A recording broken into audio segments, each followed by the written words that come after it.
You're watching the Big 12 now on ESPN+. It has been quite the rocky start in Morgantown, and these fans are looking for anything to be excited about after losses to Kansas and Pitt. West Virginia still looking for win number 1 on the year, and today, 2-0 Towson visits with a chance at a program-defining win. Hello, everyone, and welcome to Morgantown. The three-time All-American Adam Brenneman and Noah Reed with you. There might not be another team in the country more ready for game day than West Virginia, trying to bounce back. First 0-2 start since 1979, and today, Adam, is very much a find-out-what-you're-made-of type of game. Yeah, well, despite all the negativity and outside noise around this West Virginia program, they're really only a few plays away from being a 2-0 football team. Today's about blocking out the noise, coming together, getting some swagger back, and getting this thing going back in the right direction. Well, you know a guy who's never lacked any swagger. That's West Virginia's quarterback, JT Daniels. The transfer from Georgia won a national title last year. Yeah, if there's been one bright spot in this West Virginia program, it's quarterback JT Daniels. He's been electric through the first 2 games, almost 600 yards passing. Remember, this is the same JT Daniels who was 7-0 as a starter at Georgia in the SEC. If West Virginia's going to turn this thing around, it'll be on the back of JT Daniels. Well, if you're an FCS school and you're wanting to come into town and take down a Power 5 team, an experienced quarterback is usually a pretty good place to start, and Tyrell Pigram is in his 7th year of college football. It's really one of the most interesting stories in college football. Tyrell Pigram, 7th year, 4th different school. He's 24 years old, and he's played at a high level everywhere he's been. And now if he can leave Morgantown with a win today, he'll leave his legacy on college football. He played for 4 years at Maryland, went to Western Kentucky for a year, went to Ole Miss last year where he didn't play, but he was around that SEC environment every day. So 5 of the 7 years he's been in Power 5 football. West Virginia is in its 4th year under Neil Brown, the head coach of West Virginia. And Adam, he needs a win pretty desperately today. Yeah, you said it in the open. This is a find-out-what-you're-made-of game, Noah. And they're going to need a fast start, get the ball in their playmakers' hands. It's West Virginia who has the football to begin things, and a touchback brings out the Mountaineers offense first to start today.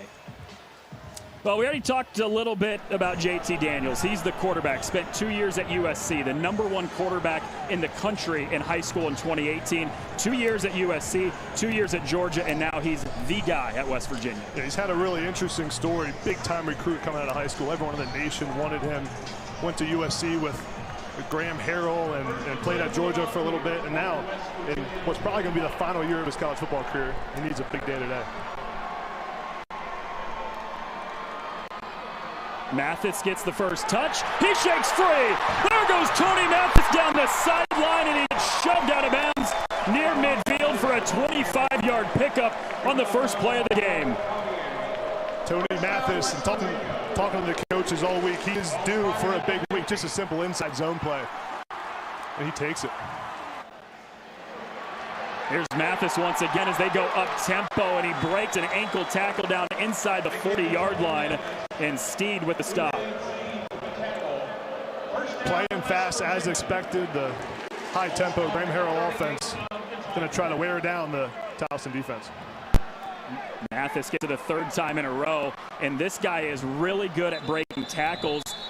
And head coach Neil Brown said last week, we felt that he was pressing too much. We just want him to get back to who he is, and these first few plays, he's back to who he is. Yeah, he's thinking a lot the last 2 games, and C.J. Donaldson's been kind of the star that everyone's talked about at the running back position. But if they're going to win some football games here, especially as they get in the Big 12 play, Tony Mathis is going to have to step up like he did those first 3 plays.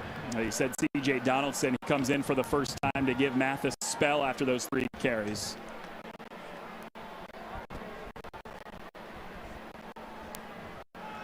Second down and short. Here's a throw to the near sideline, and it's caught right inside the 30-yard line by Caden Prather. A guy who, Adam, is just a sophomore, really young guy, and this coaching staff said he's already really good, but he's starting to figure himself out. He's got an elite skill set. He's long, big, strong receiver, but he's young, and he's made some plays the first couple of weeks for him. But I think that's another theme we're going to see today. Let your playmakers get the ball in space and say our athletes are better than your athletes.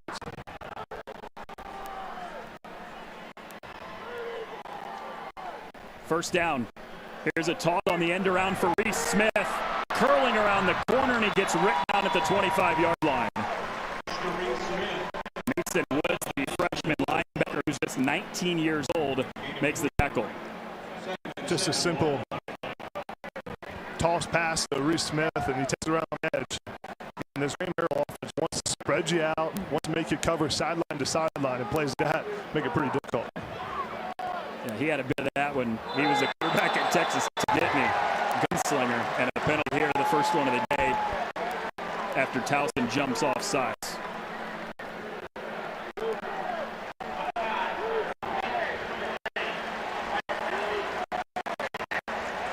Tremar Reese, a guy that they list as linebacker, but more times than not, Adam, he lines up on the line. 4-5 look sometimes. Yeah, he really rushed defensive end. One of their best pass rushers. And he's a big kid. He played defensive end at Indiana before transferring to Towson, and he's going to have to step up today. Second and short. Again, Mathis picking his way through the defense, and it's enough before Reese, who just committed a penalty. Virginia offensive line, and the strength, one of their strengths. They return the most big line and see him just find out. And they want to continue to go after it, and this is a throw that's way over that from Daniels, looking for his top target, Bryce Ford Wheaton.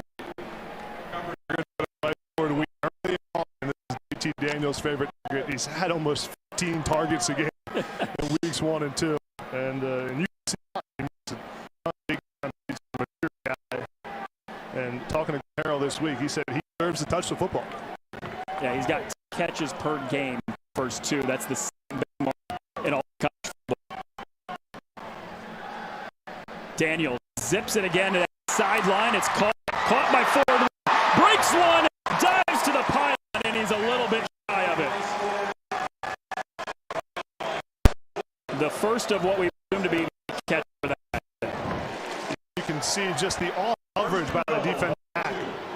They're trying to keep it wide open. Here's Mathis trying to find the goal line, but he gets short by Ryan Carney, the graduate student.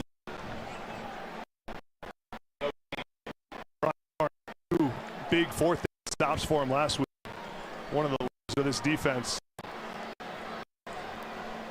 West Virginia gets the red zone a lot, but struggled sometimes catching it in the end zone. Only 7 of their 11 road trips have resulted in 6.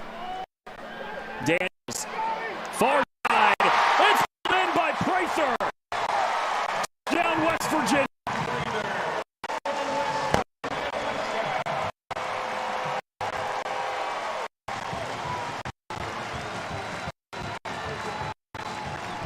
Like Caden Prather. High school, everyone in the nation wanted that.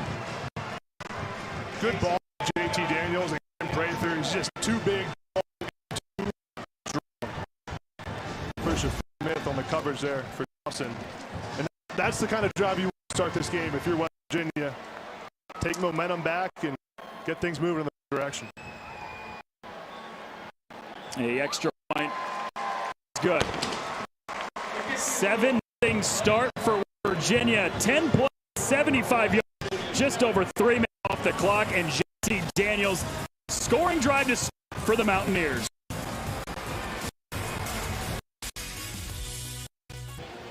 Caden Prather with a 2-touchdown catch off the drive. West Virginia team really didn't have much momentum going the first 2 weeks. Adam finds it today. Yeah, it's exactly what you needed. Start fast.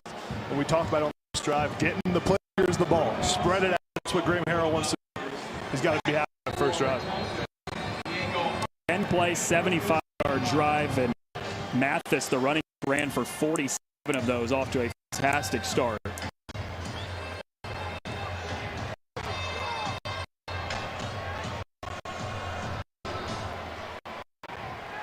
Short kickoff here from the 4-yard line. Great return up the seam. One-man beat. Diego Hunter down the sideline. How is that for a response?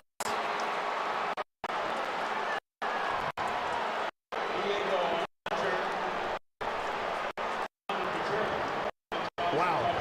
That is exactly what you not want if you're Brown in West Virginia. 96 yards at him on the return. Diego Hunter. How about him turning on the down the sideline? Runs the kicker. It's to the races. Diggers all CAA kickoff returner, and it was pretty evident right there. Wow. FCS comes to a Power 5. The first time they touch the ball is a 6-yard kickoff for a touchdown, and we're square away at 7, like 4 minutes into this thing. West Virginia's been pretty good on teams through the first 2 weeks, and now this is another thing Neil Brown Mountaineers need to come up. Diego Hunter, just an impressive job. Great job, blockers, the up back kickoff return. So we can play with the big boys too. Do you remember one of the very best things Neil Brown said to us on our phone call earlier this week? Their special teams give me a lot of worry. That is why. Yeah, and Diego Hunter's a big reason for it. Played receiver in high school. He's a former Walk-On that earned a scholarship, and then goes into a big stage here on the road in the Big 12 and has maybe a play of his career. He turned a 92-yard kick for a touchdown in 2019. Just did it 96 yards. Tie this game back up.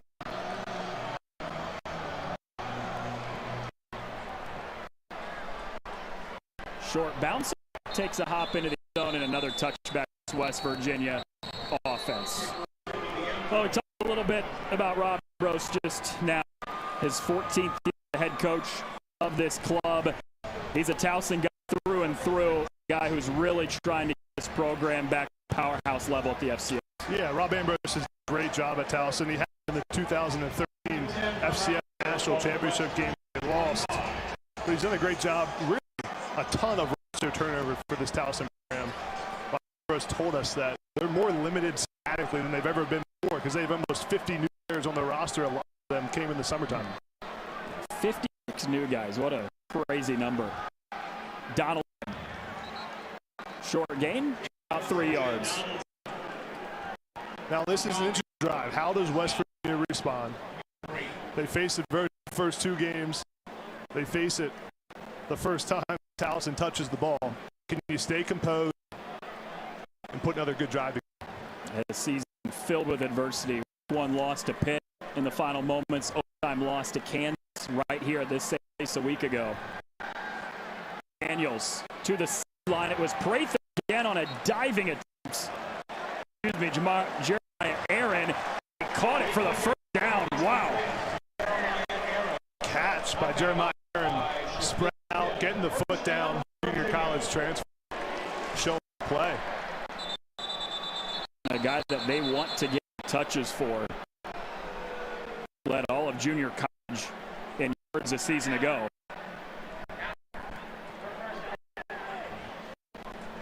So it's out by Towson here. And the catch that we saw is now under review, and we're going to get another look at it here, Adam. Great placement by JT Daniels. We're only the receiver at it. Looks like he gets his knee down, but does he have possession of the football that knee touches? Looks like he bobbles it a little bit. Need inclusive evidence, of course, to be able to overturn in the call in the field, which is clearly important, was catch. And Rob Ambrose is heated, pleading his case.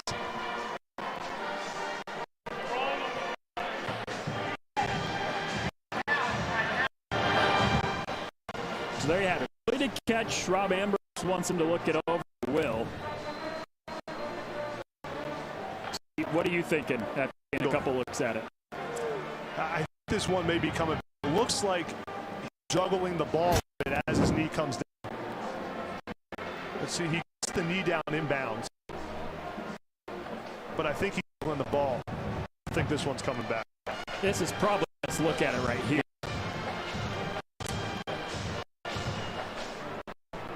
Yeah, I see. Back. Yeah, that juggled and tried to lock it up to his hip there at the very end. He's got to control it through the ground, with the ground, and have that knee inbounds while he's controlling it.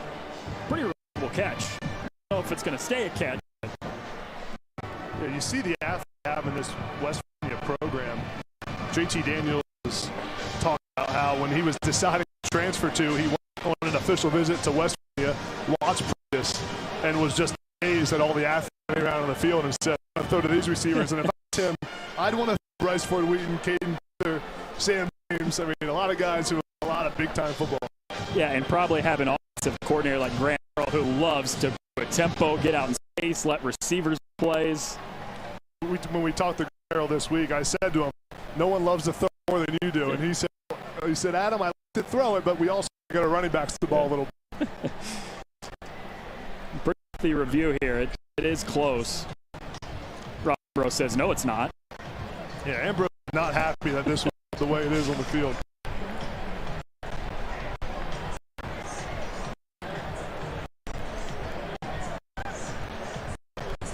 You know, the thing with JT Daniels that so many of the coaches raved about this is just his maturity. How, they use the word emotionally consistent, that he's the same every day through the adversity, through the ups and downs. It's like a call.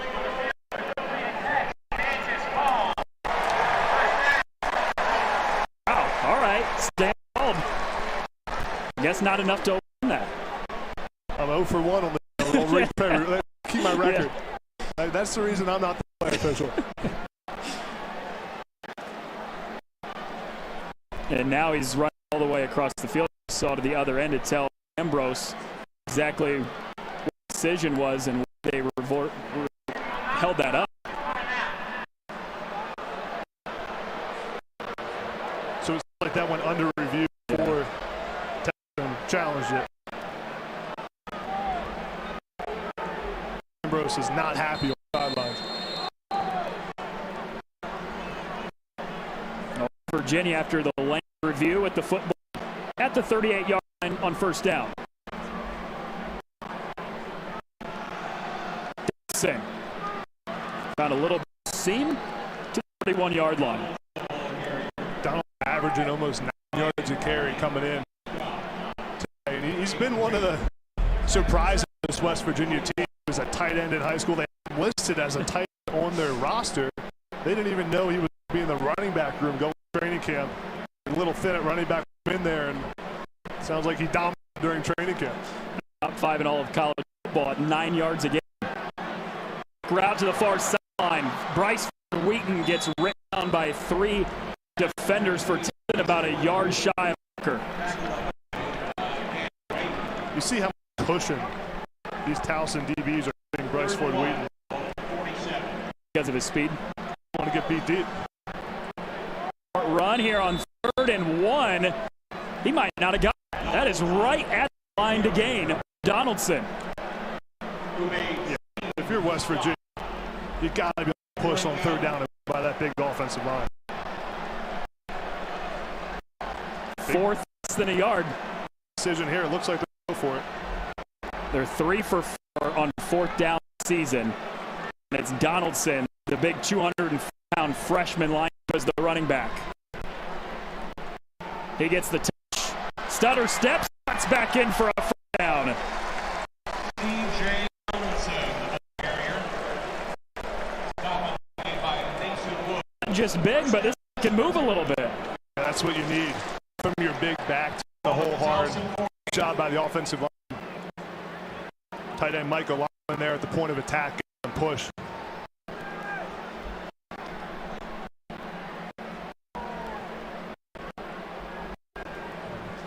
Close to shot territory here. You cross the 50-yard line, got a set of downs. And here it is. Play action. Daniels facing pressure, zips it in the middle, and his hand got hit on the throw. Nobody near it on the incompletion. Shaheem Holwanger got pressure. Well, wanted to take a shot down there. You cross the 50-yard line, you got a clean set of downs. And the offensive line can't hold up. Doug, right tackle, getting beat inside. Virginia Tech trainer has got to do a better job keeping his leverage and giving T. Daniels some time. One could have been a touchdown. And that's one of 3 guys on the line for West Virginia, all Big 12 a year ago. Mathis can't get away. He's yanked down by the line of scrimmage. But a late flag coming in. Bays on with the tap, well behind the line.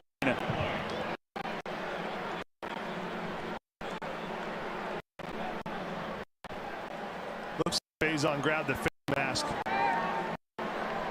What a play.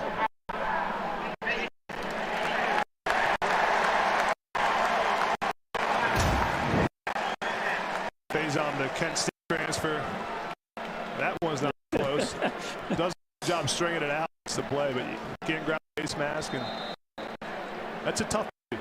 If you're Towson defense, you left third and long there, and now you're giving up 15 yards. Mathis was almost taken out of the ear hole of the helmet after that face mask. Yeah, that was going to be about a 5-yard loss.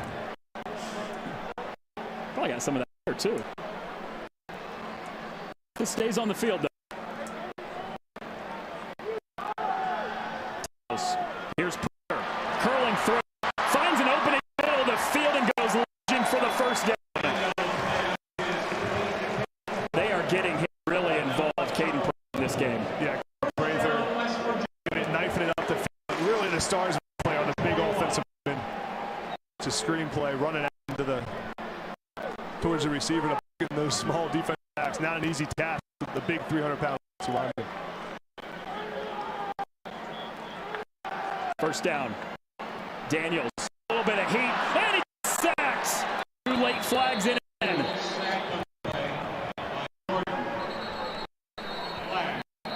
Jordan with the sack for the time being. Tell you what, Virginia's offensive line has to play better. We'll see what this call is, but getting pressure. They're getting pressure with 3 rushers right now.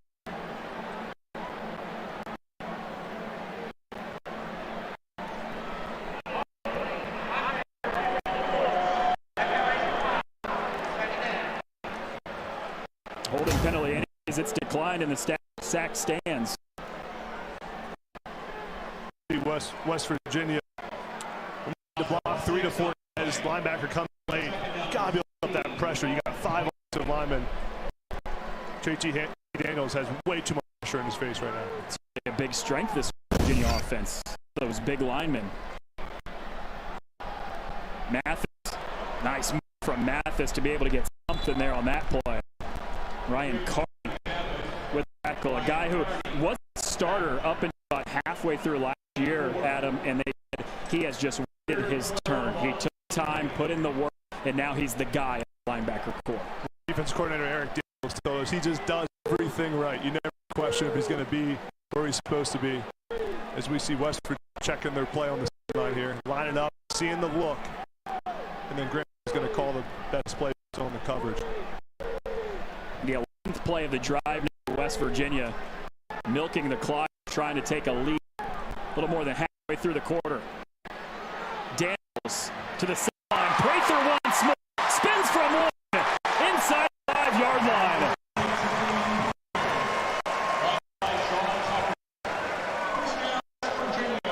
Daniels, great job working through the progression there.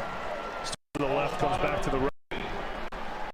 Has his big receiver. Caden Prather, start left, work right. This is progression. His 4th receiver.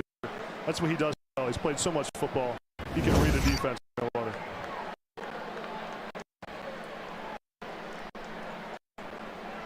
Mathis finds the hole, and he's in. Mountaineers touchdown.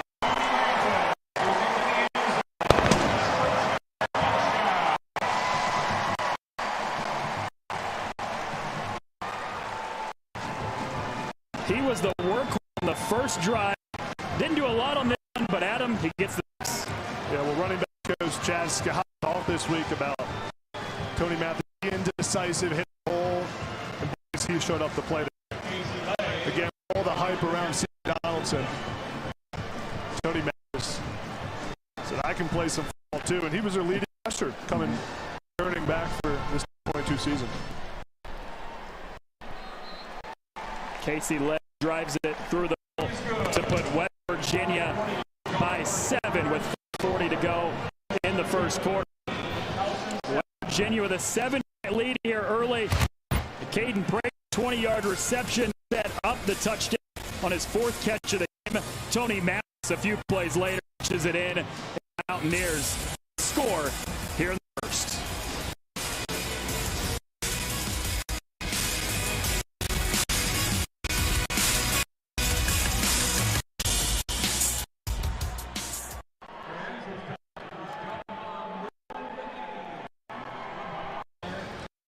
What a beautiful day in Morgantown, West Virginia here on this Saturday afternoon. Towson out of the FBS, putting up a fight early against West Virginia right now after Mathis scored a 3-yard touchdown on the run to give West Virginia the lead back.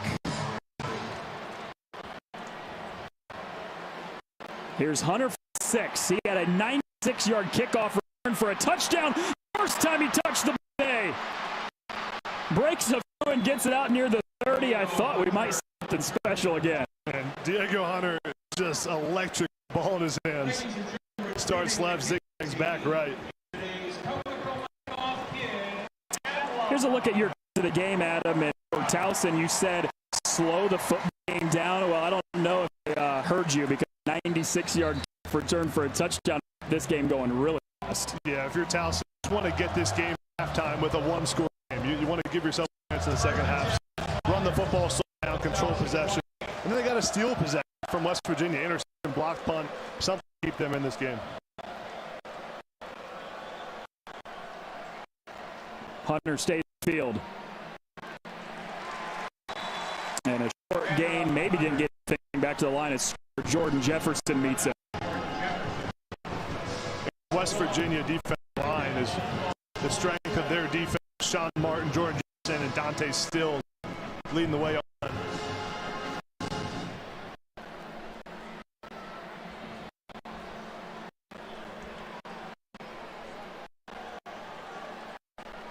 Second long here for Pigram. It's Towson offense.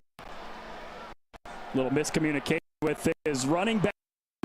Fires a dart of Isaiah Perkins. And Pigram's had to work on his whole career, be an active passer. Head coach Rob said to us, he used to be an athlete who plays quarterback. Now he's a real back, and he can throw the ball. You got to bring that one down. Noah, we're 4 minutes left in the first quarter. This is the first time we're talking about Pigram. Yeah. Usually that can happen with a quarterback. This is the first drive seeing the football after the kickoff return for a touchdown. Third down, complete. It's Hunter, the running back, and dives forward 35, and that's about 3 yards shy of the marker. Oh, that's Terrell Pigram, 7th of college football. Spent 4 years at Maryland, where he was actually the starting quarterback at him, knocked off top 25 Texas a few years back. Yeah, a lot of people remember that game, and he's played a ton of college football. He's threw for 30 yards in his college career between Maryland and Kentucky. He was at Miss last year for season, and he just got the Towson in July. He's only been there for a short time. Wasn't even the starter in week 1. They rolled out Scott for the first play. He's won over this coaching staff. Rob Ambrose told us this is the guy. Yeah, a lot of snaps with Smith in that first of the year against Buckner. 5-yard penalty. It's 4th down. So that's 4th down. A little bit longer here on the punt for Towson. Riley Williams on to put away for the Tigers. Reed Smith back to return. West Virginia.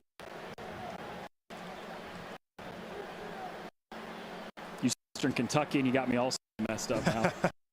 A lot of weight going on today, man.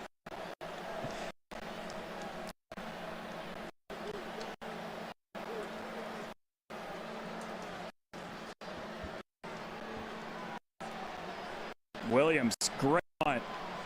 All the way back to the 20. He holds it in. Trying to reverse the field, and he can't. He swarmed at the 18-yard line. 51-yard from Williams. West Virginia's offense back out on the field. They're trying to add on to this touchdown lead.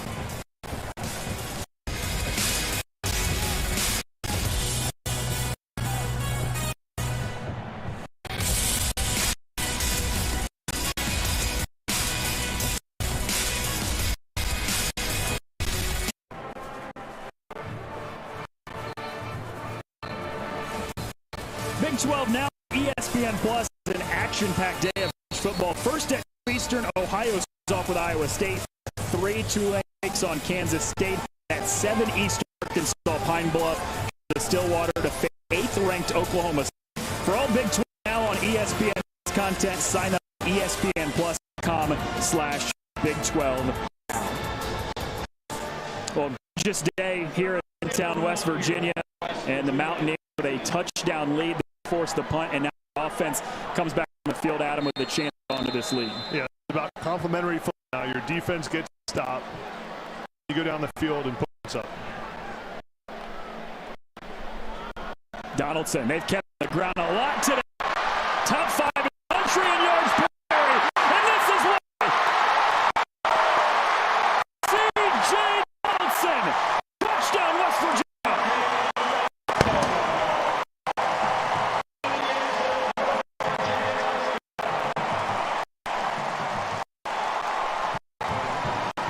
C.J. Donaldson, man amongst out there. The former tight end, converted running back, does a great job bouncing this, sees the block, left tackle, breaks the tackle in space. Man, for a big boy like that, that agile, that athletic. No, 2 games ago was his first time ever playing running back in his life. Impressive. A high school tight end that they brought in to play tight end and some wide receiver. Put him in at back instead because of depth issues. It's worked pretty well for him on an 82-yard score.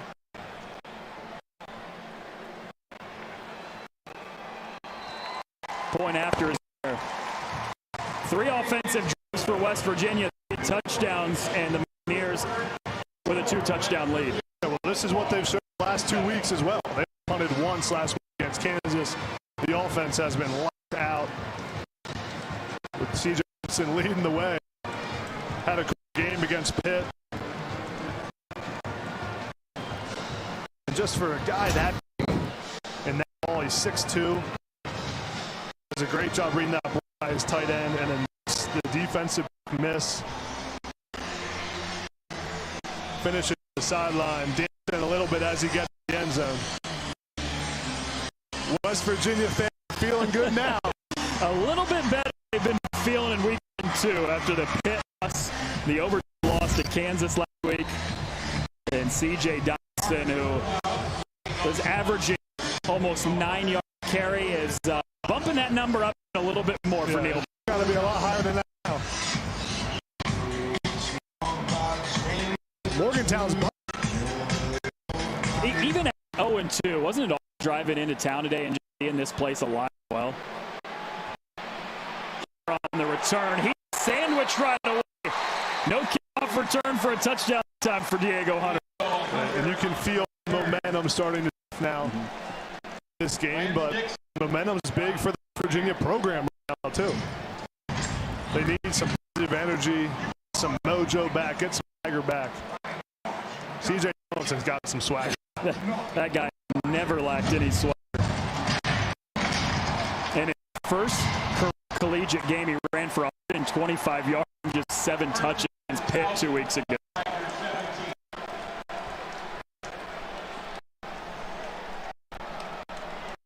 End around for the receiver. It's Sandals. Love to get this guy involved in space. And he's taken down at the 20-yard line. This is Tyrell Ingram, quarterback, 7th year in college football, and a guy that has really developed as a passer from where he was 7 years ago. He's grown a lot and developed as a leader, as a passer. He went through a lot in his college career. I mean, this guy's been around for so long in college football, and he's grown up. He's got a chance today to make a name for himself. Batted away on the pass. Jordan Jefferson, who already made a tackle for us on the first drive, now breaks up the pass and brings 3rd and long for this Towson offense. Yeah, Jordan Jefferson, so talented. Some wrestling state champion in high school. He splits the team, puts his hands up and bats it down.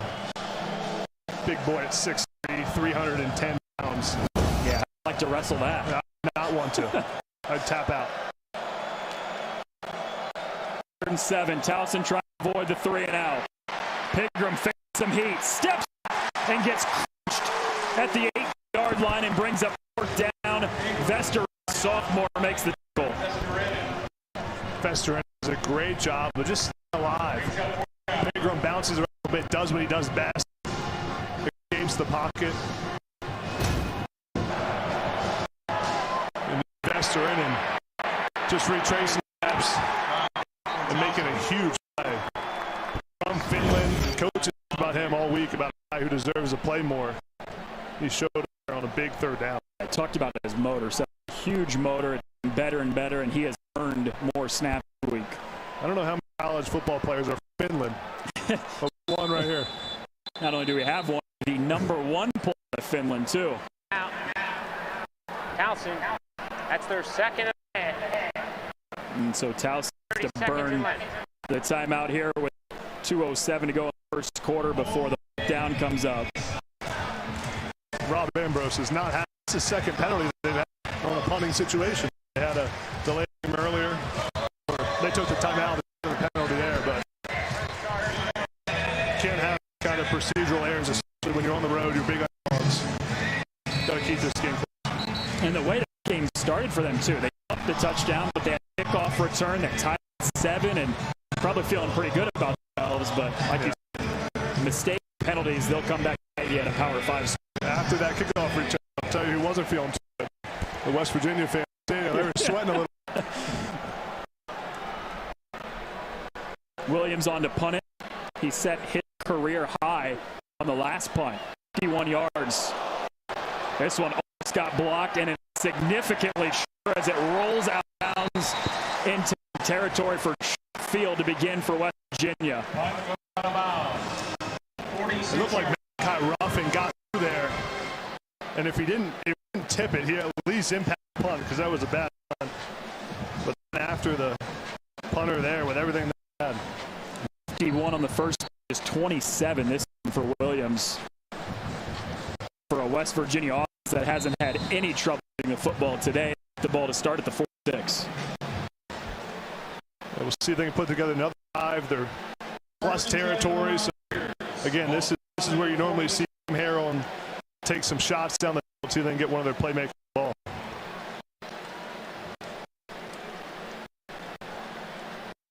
See JT checking the play.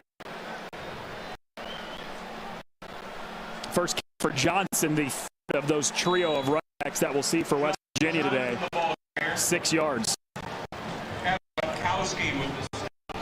Justin Johnson's a young guy, a little bit undersized, just needs to be fast. Now they'll give him one more touch. Crawling through the hole, and he's first down for the Mountaineers. Speaking of fast, West Virginia playing very fast right now. They snapped that. It's like 30 seconds play clock. Here they go again, rolling. It's almost like the offensive coordinator's grandpa or something. Guy who wants to play this way. Daniels, first throw of the drive, end zone, Prather, bring up. Javier was there on the one-on-one coverage at second down. Javier does a great job of staying on Prather's hip, and get separation. Well, Javier's quarterback, Tyrell Pigram, highlighted him and said he's really hard to throw against in practice.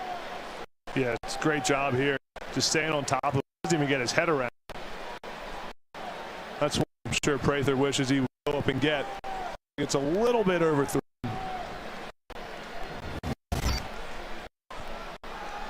Johnson again tripped himself. 50 yard. Justin Johnson.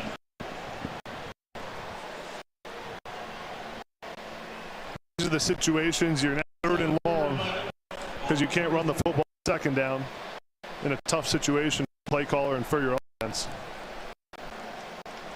Haven't faced any tough third down today. And they have great on 3rd down there.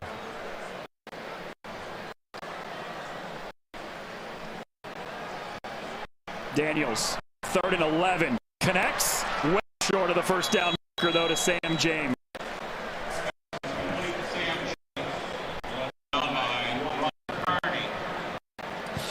James is the guy I think we'll call his name more and more as we go on here. It looks like, are they thinking about going for this? 4th and 9? Well, they have to snap it. So it's probably the final quarter. They go to the quarter.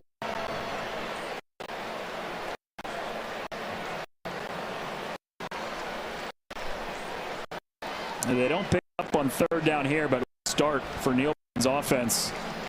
3 drives, 3 touchdowns to this point, and up 21-7 through the first 15 minutes. Mountaineer fans feeling a little bit better about themselves than they were the last weeks. West Virginia's got it going offensively. Kick return for Diego Hunter's the only score. Towson and a 21-7 lead for West Virginia.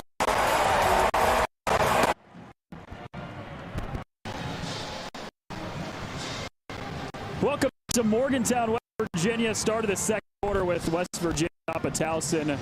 2 touchdowns. How about this, Adam? 4th and 9. Defense is staying on the field. Gotta love the confidence Neil Brown showing in JT Daniels. And I know you can get it done. Mountaineers are 1 for 1 on 4th down, but that was a 4th and 1, not a 4th and 9. 4th and 9 is not a high probability down in distance. See what Daniel calls up here. Got a man on the sideline, and it's pulled in by Ford Wheaton and moves the sticks. 4th and 9. It's almost too easy. Playing off Bryce Wheaton is such a threat down the field with his size and his speed. It's a simple out route. You see that DB giving him about a 10-yard throw, easy cat. JT Daniels and Bryce Ford Wheaton in their sleep. Averaging 10 catches a game through the first was Ford Wheaton. Johnson on the ground. This has been his drive, the 3rd string running back for the Mountaineers. Justin Johnson. Robert. Are we going to see the tight ends get involved here in the red zone a little bit? Surely you, as a tight end yourself, don't want to see that, right? I was going to bring that up. Got Michael Laughlin out there, split out wide. I had an over-under on time, and I was 2 minutes into the first quarter was my guess. So you lasted longer than I thought.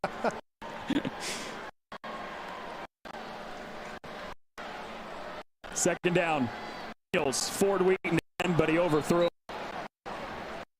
Daniels intended for JT Daniels want to have back, but a lot of people JT Daniels coming out of high school, number 1 quarterback in the country, but he really started that trend of high school seniors skipping senior year. Yeah. To go to college early.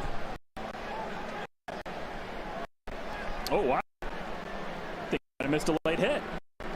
Yeah, I don't know if he pushed into JT Daniels or he just but that was about as it gets. And now it's another long 3rd down for West Virginia. Daniels, Ford Wheaton, 1st down, still up, launches down to the 3-yard line. Woods makes the stop shortly before the goal line, and it's first goal now for the Mountaineers after a 14 catch. You see Ford Wheaton out just running a simple under route. Gets past the linebackers in the hole in the zone. This Towson defense, knowing that they're outmatched athletically, has to play zone every play. And that's why we're seeing just the easy catch routes to Bryce Ford Wheaton. He's got 4 touchdowns this season. 3rd most by any receiver in the country. Target him a lot in the red zone. They do it one time. Ford with the juggle. And touchdown. Get 5 on the year. Bryce Ford Wheaton.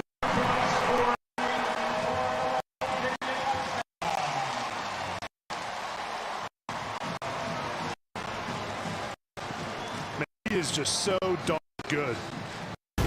Bryce Ford Wheaton. Just a simple fade out. Gets 1 foot down, left foot. Everyone in the stadium. That play was coming. That looks into me. Yeah, that's really close. Casey on to attempt. See how fast they can snap the ball here. It looked to me like he got the in. But I'm 0-1 today on reviews.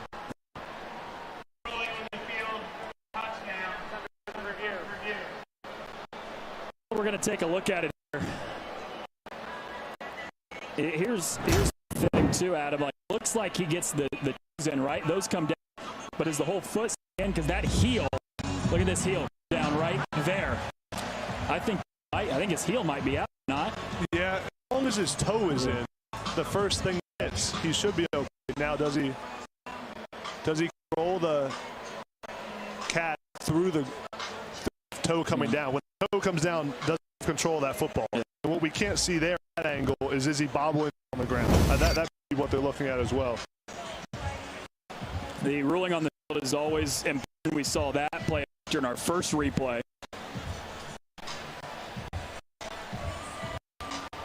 So not only are we looking at that, did he get his foot, but the officials are taking a look at if Daniels had another late hit. Man, that's a good one. Well, it looked like he got pushed into him, does it not? Yeah, Daniels taking a beat to that. Man, I'll tell you, JT Daniels and Ford Wheaton are so fun to watch. They're just so natural together. You can see the confidence that JT Daniels has in Ford Wheaton. So the late hit we just saw, that was the one we saw just a little bit ago, about 2 or 3 plays ago. There was another one on this touchdown.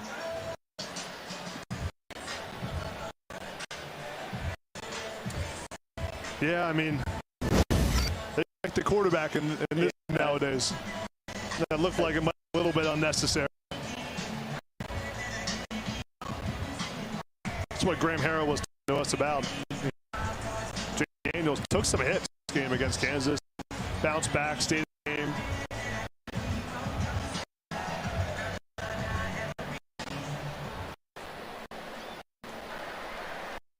After further review, it's been determined that the receiver's foot was out of bounds.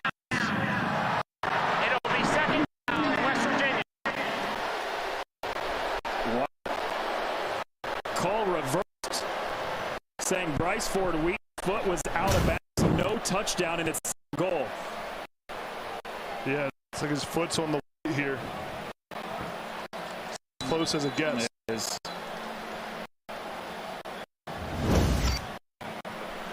So not quite 5th touchdown of the year for Bryce Ford Wheaton. Do they go right back to him? Why not, right? Working. They got the same coverage, press coverage by the lead, bottom of the screen. Do they do it again? Daniels throws back of the end zone. Call. Looking for Prather. 3rd and goal. Well, how mad would this be if Towson can end up West Virginia to 3 after they thought they just gave up 6 more ago? And this big point for this West Virginia offense is get touchdowns in the red zone. You get to the 5-yard line, you got to get in the end zone. 3 points not good enough. C.J. Donaldson in the backfield. He's the 3rd down guy, the 240-pound freshman.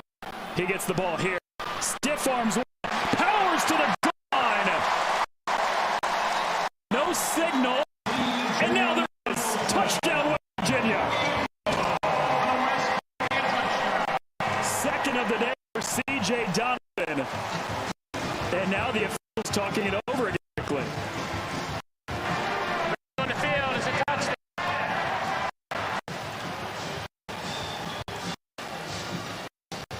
It shows a lot of faith in your offensive line and in your running back, C.J. Donaldson, the handoff on the 4-yard line on 3rd down.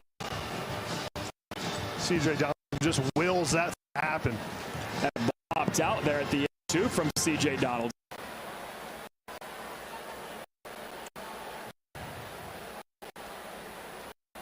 But until it looks like he's over the goal line there.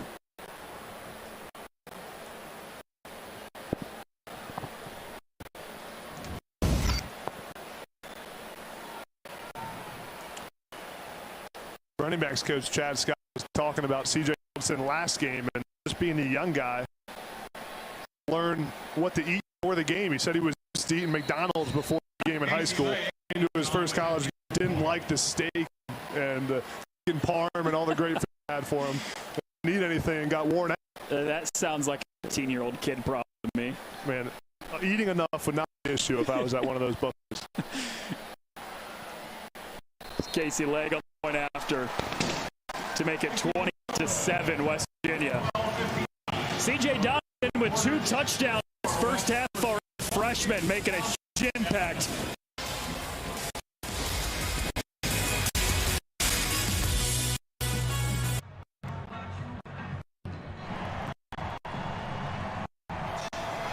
Moments ago, Bob Huggins was honored here at Virginia. He was entered in the Basketball Hall of Fame last week. We'll dive into that a little bit at halftime and talk about it more in depth.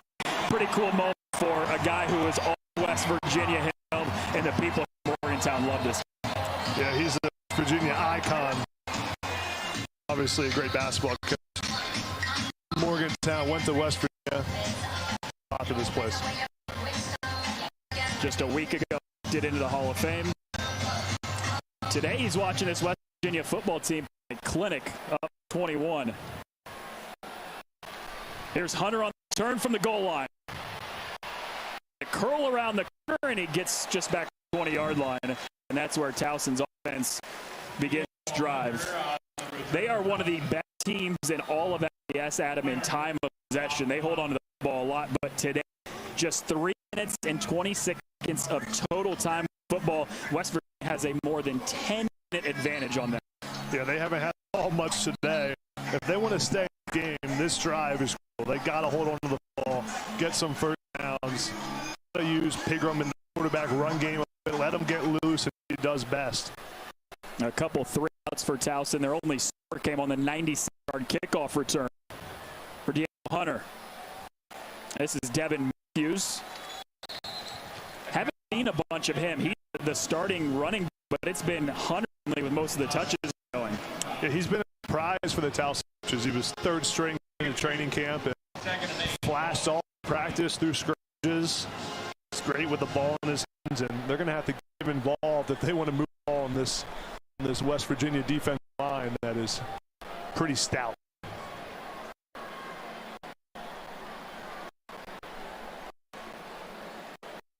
Pigram on second and long. The clean pocket being flushed out. Pigram gets choked down. He tried to get rid of it quickly. And the officials are saying down. Ballinger was the one with the pressure. You see Mallinger off the side on the blitz. Just a great job retracing his steps and running. Intentional grounding. Receiver number 9 was in the area. Oh, they're saying he got rid of the football. So instead of what could have been a third and about 15, much manageable, not easy, manageable at 3rd and 8. What do you here, Adam? Yeah, if he does get rid of it, it's a great play.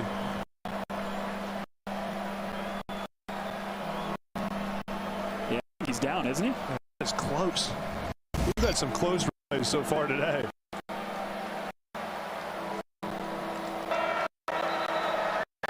After further ado, the quarterback's knee was down at the 15-yard line. It's 3rd down. So something that was told us right before this game today, that's new in college football, Adam, the ability for the play officials in the box to buzz down to the officials and change the ball quickly, and I think that's exactly what just happened here.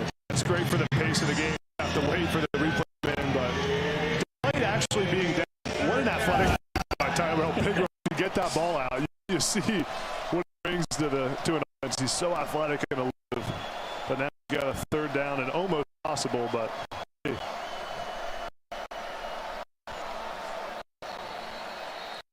3rd and 18. Pigram was about to keep it, but a flag here. And this back up at even. Number 80. 5-yard play. It's 3rd down. So that 3rd and almost impossible, I think might have just become 3rd and impossible. Yeah, this is not what you want to be if you're Rob Ambrose calling plays for Towson right now, and they've only completed 1 pass so far. They just can't get anything going on offense.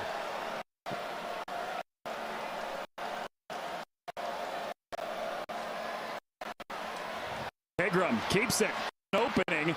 It's all the way back out to 20, which is just near the original scrimmage, and it's 4th and long. Mallinger, who had the sack a couple plays ago, makes the tackle here.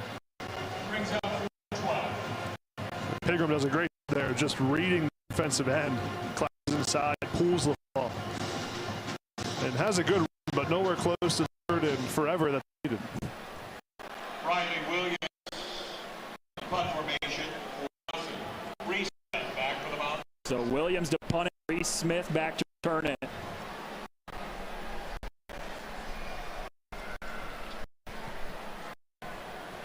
Another low one, Williams, and a fair catch called for by Smith at the 3-yard line.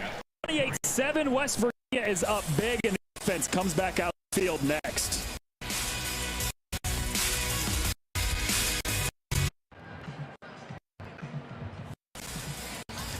Big 12 now on ESPN Plus as an action-packed day of college football. Afternoon action, 3 Eastern. Tulane takes on Kansas State, and into the evening at 7 Eastern, Arkansas Pine Bluff travels to Stillwater to face 8th Oklahoma State. All Big 12 now, ESPN Plus. Sign up at espnplus.com/Big12 now. Apologize if you are having audio issues. Some people are, some people aren't. We're currently working on that. We have an incredible crew here in Morgantown that's trying to fix that as soon as possible. And West Virginia takes over. It's drive up 28-7 already. Daniels fits it out. It's caught, but an immediate tackle at the line of scrimmage. It's Michael Laughley, redshirt junior tight end, who missed a lot of the last 2 years at him because of an injury, and he's just trying to get back into rhythm right now. Yeah, he's a big, long tight end, about 6'5", 160 pounds. That's the part for sure. We saw him yesterday, and he's an intimidating figure, athletic, and just went back from a couple of knee injuries. But Graham Harrell said to get him involved in this offense in the passing game. It's a John Mackey watch list. That goes to the best tight end in all of college football. And you've the last year and a half, and you're still on that list. Impressive, and tells you how good he is. This is Mathis. And a short gain here to set up 3rd and 5. This week, Neil Brown and Graham Harrell and running backs coach Scott talked about the running backs leaving yards on the field. Yeah. Last week, Kansas, I think Chad Scott did something like 85 yards were left on the field, meaning that they didn't make the right cuts, they didn't break tackles. And so far today, we've seen an impressive performance from Tony Mathis and C.J. Donovan, and even Justin. Yeah, those two guys especially have been all over the field today. 35, empty set for Daniels.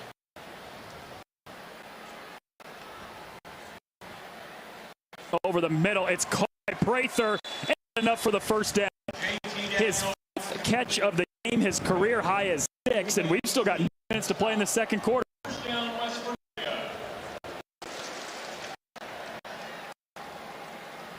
They want to get involved as much as they can more and more throughout the season. Yeah, it was a great play time by Graham Harrell there. All the running back, Tony Mathis, doing motion in the backfield on a little swing pass and pulled out the linebacker, putting up for Caden Prather. Just sits down in the zone. J. Daniels puts it in there. Does so again, this time with Braham, and he gets twisted down near the first down marker. Pickup of 8 yards on first down.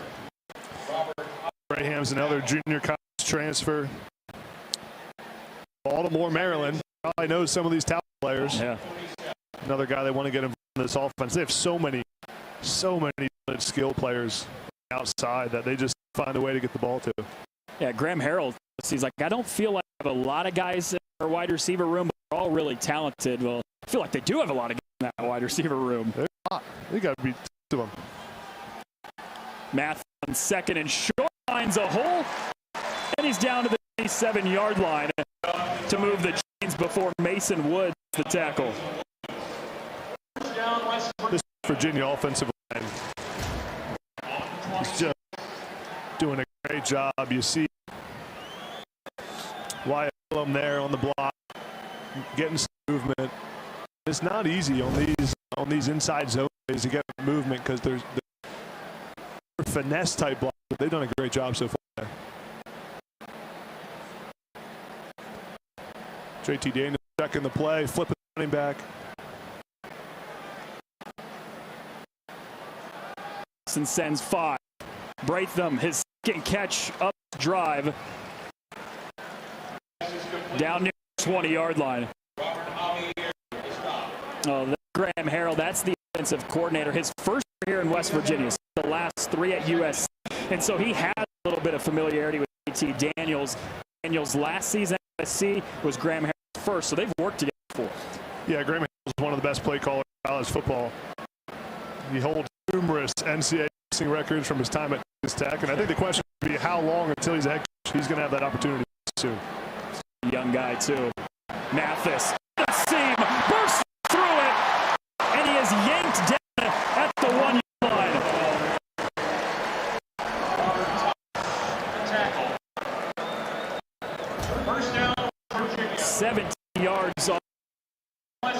17 yards on the pickup here for Mathis.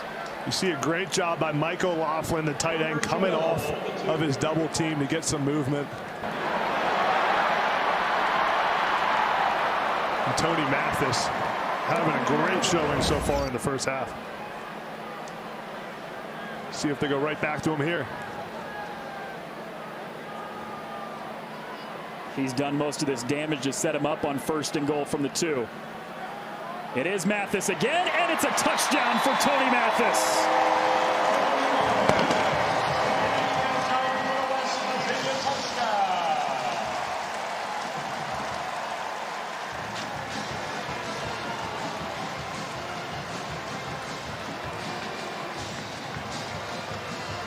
Have a day, Tony Mathis. And have a day, whoever you are. That looks fun. You think you could toss me up like that? I'd probably be too heavy for that. I most definitely cannot toss you. We got a chance to flip that around and do a little something, but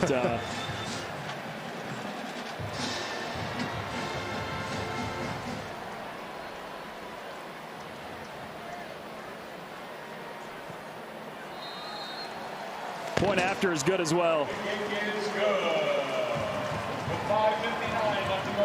A 35-7 lead for West Virginia. Mathis set it up himself with a 17-yard run to make it 1st and goal.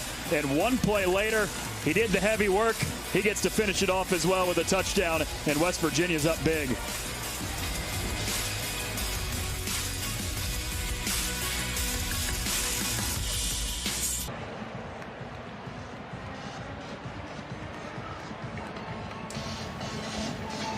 West Virginia fans a lot happier than what they've been each of the first 2 weeks. Their team up big. 5 drives, 5 touchdowns, and a 35-7 lead over Towson. Here's the kickoff, and Hunter from the 3.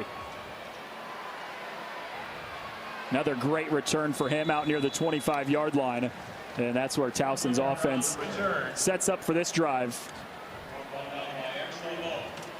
Trying to get something going offensively. And West Virginia, meanwhile, has a lot going offensively, and especially in way of running the football. This team has dominated on the ground in this first half.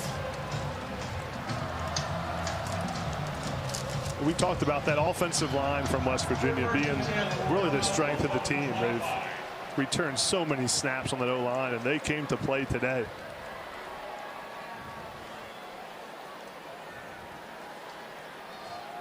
Pigram rolling out right side, tried to squeeze it into a small window, but it was knocked away. Marcus Floyd, who they raved about earlier this week, gets a hand in there. Towson getting Pigram on the move, which they talked about doing, and Marcus Floyd getting in there. Defensive coordinator Jordan Leslie said he has had the best week of practice he's seen from Floyd. Transferred from Murray State. He's played a lot of football in his career. Yeah, new to this program, trying to adjust their schemes, but they love what he's done for them. Pigram, completion. It's to Kendall James. Short pickup here to make it 3rd down before Floyd makes a 2nd consecutive play. To Kendall James is another one of those guys who's been through so much college football. Started his career at Coastal Carolina, and then to Norfolk State, and then to Towson, then his career. Rob Ambrose told us he's one of the guys that has elite speed that we can get the ball to, but the question now is, do they have the time to get him the ball? Yeah, he talked a lot about not doing much dropbacks. It's going to be a lot of 3-step drops, screen plays, getting it out quickly. This time Pigram holds on to it a little longer, and it results in a sack for West Virginia's defense. Jordan Jefferson has been all over the place. Jordan Jefferson just dominating this offensive line from Towson. He breaks through. High motor guy, just keeps playing. The coaches love him. I think we'll see Jordan Jefferson playing in the National Football League someday. Neil Brown told us that Kansas stayed away from him a lot last week. Didn't run the ball near Jefferson, and he's making up for it and trying to make some plays today. Yeah, and you see the havoc that Dante Stills causes as well, which opens up Jefferson to make plays like that. Williams has to punt it away on the 4th straight 3-and-out for Towson's offense. 4:18 left in the second quarter, and West Virginia's got a chance to add on even more. Up big at home today.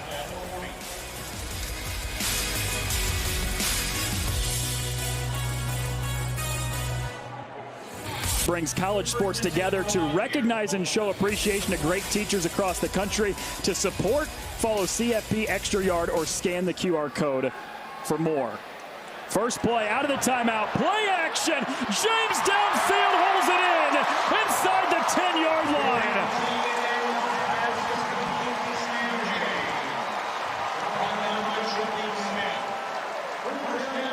Sam James getting after it down the field. Great protection by the offensive line.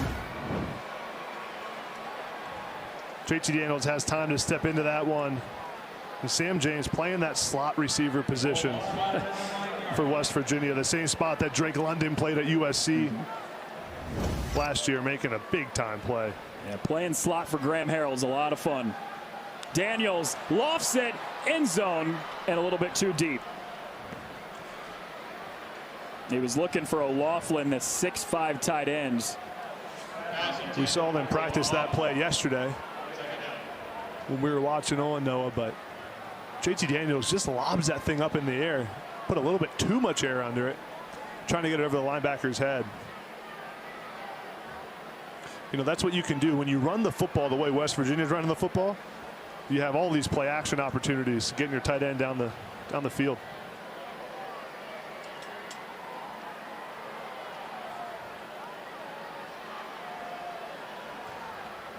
Second and goal. C.J. Donaldson. Well, hey, that's not going to help his 16 yards per carry that he's averaging today. Yeah, he's probably like, don't give it to me unless it's a big play. Right. I don't care that we're near the end zone. I don't need this. He's going to leave this game averaging 10 yards a pop after 3 games. It's just so hard to believe that he is in his 3rd game ever in his life. Not just in college, in his life of playing running back. Yeah, true freshman from Miami, Florida. Was a tight end in high school, brought him in to do just that here at West Virginia, but because of some depth issues in the running back room, they put him in there, and he's been great. So they got Bryce Ford Wheaton in the slot here, moving him around a little bit. Daniels wants to go that way. Too tall.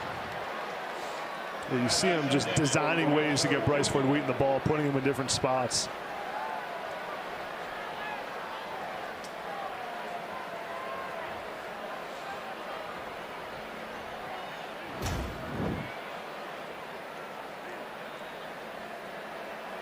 Daniels looks off to the right, comes back to the left. He knows he's going there the whole time.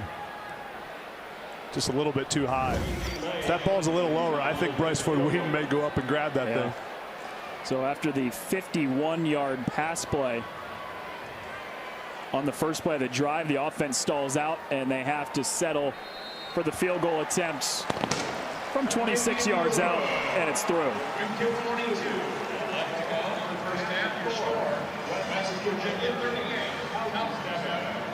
So Casey Legg with the field goal makes it 38-7 now. West Virginia on top of Towson late in this second quarter.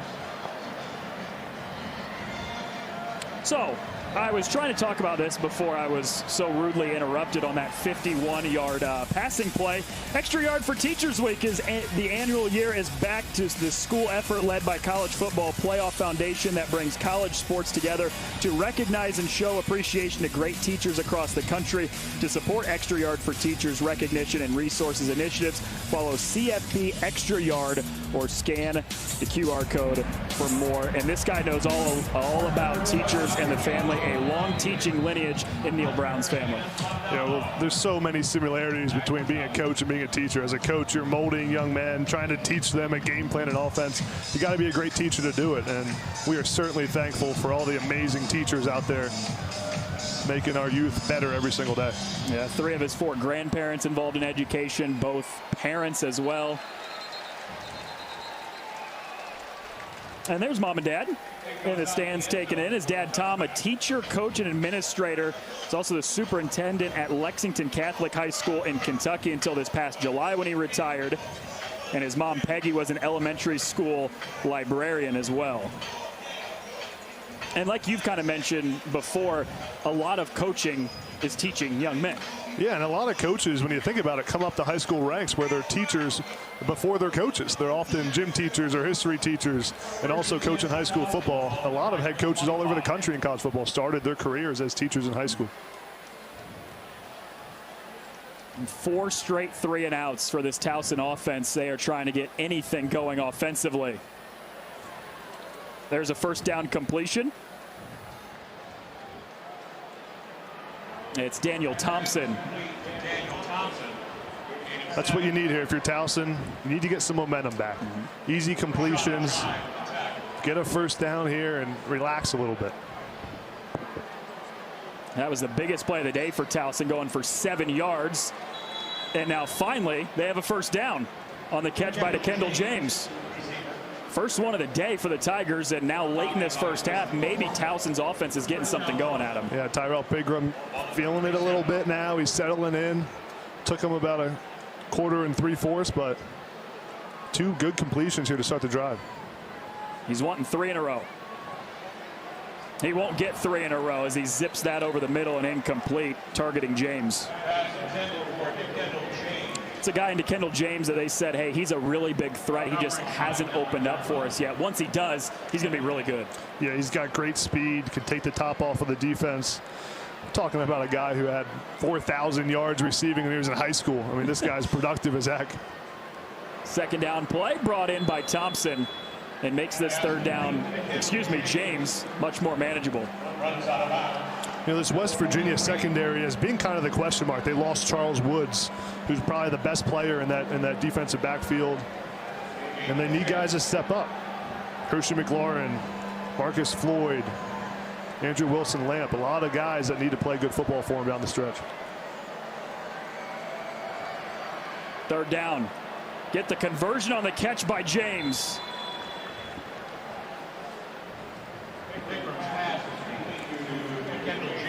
Towson doing what they can here to make this thing interesting before halftime. Yeah, starting to feel pretty good. They're settling in. Rob Ambrose is getting in a groove here, calling plays. Cross midfield, now got to take care of the football. Time's not a huge issue. Incomplete. Wanted Brady McElhaney. And he had McElhaney too coming out of that in route. Tyrell Pigram's got to bring that ball down. That's been one of the things that he's gotten significantly better at too, is just the ability to pass and make the right reads. Yeah, throughout his 18-year college football career, I'm just kidding, 7 years, he's gotten much better as a passer. He's improved. He's almost as old as you and I are. Incomplete, looking for Street. Pass intended for Darian Street. You know, this is the time. You got Towson, about 1:23 left. You probably know they're going to throw the ball on 3rd and 10. Where is Dante Stills? He's maybe the best player on the field. We haven't called his name a whole bunch. He needs to make a play and show why he's one of the best defensive linemen in the entire country. West Virginia gets a little pressure here. Pigram rolling out, and he's yanked down by who else? Dante Stills, right on cue, Adam. Well, I manifested that one, huh? Dante Stills, I mean, just one of the best defensive linemen in the game. Going to be a top NFL draft pick. He's too big, he's too strong. And West Virginia wants to call a timeout here to save some time and maybe add on to this lead. You see Stills on the left here, just manhandling the left guard and getting to Tyrell Pigram. You know, we were talking to defensive coordinator Jordan Leslie, and he said the greatest thing about Dante Stills is how much he loves West Virginia. You know, he's got family ties. His brother Gary, his father Gary, his brother was Darius, the former defensive lineman, had a great career, and he plays for that logo on his helmet, the West Virginia logo. He's from the state of West Virginia. Means a lot to him, and he's going to need a huge season for them as they get into this Big 12 play. It's significantly more uncommon nowadays too, with the transfer portal and people entering that as much as they do, to have a guy who, like Jordan Leslie said, he plays for the logo and doesn't play for his name. Third sack of the day for this West Virginia offense. You know, the biggest thing for Stills too is just being consistency. He can dominate every single game. It's a 4th and 14, and they're going for it. Deep ball down the sideline, incomplete. Wanted Daniel Thompson downfield. No, I was shocked they were going for that. Yeah, right. We're talking about Dante Stills. I thought they were running the punt team out. And I look up, and we're going for it on 4th down. All right. Yeah, it's an interesting strategy, and he actually had a decent throw here. Just a little bit outside the reach. McCormick on the coverage. The transfer from James Madison catching up and making a play. Got little hands there, little hands action, but interesting choice to go for that, because now, I mean, West Virginia's got the ball in the plus territory with about a minute 11 seconds left.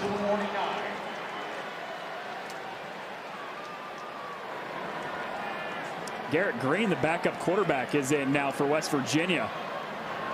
And he wanted Prather, but just a little bit wide of him on the throw.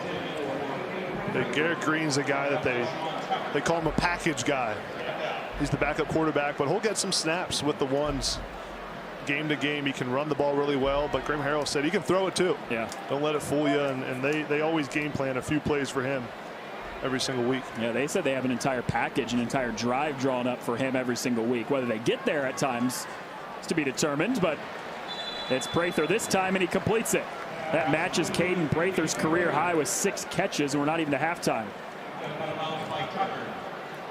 Just all these skill players for West Virginia just make it so difficult for that Towson defensive back. Do they press? Do they play off? If you play off, you're giving them those 6-yard hitch routes every single play, whether they run the outs, the hitches.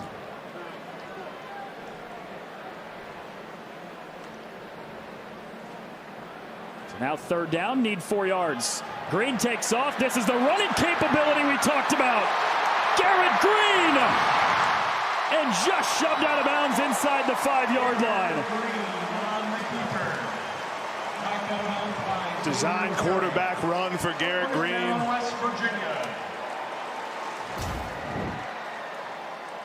It's a design quarterback draw. You see the offensive lineman getting out in front.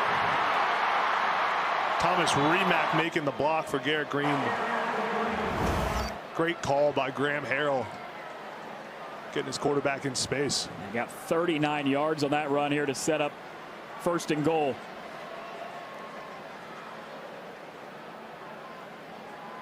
Johnson. And stacked up inside the 2-yard line. Well, we've seen 2 touchdown runs for Mathis today, 2 for C.J. Donaldson, and now the 3rd stringer, Justin Johnson, looking for his first. Yeah, and we'll see here now on the 2-yard line. Do they let Garrett Green get out and get loose a little bit? Let him read something and get him on the perimeter. Yeah, Graham Harrell was kind of pumping up his passing ability and said he's not just a runner, but make no mistake, that's what Garrett Green is known for, is his ability to run.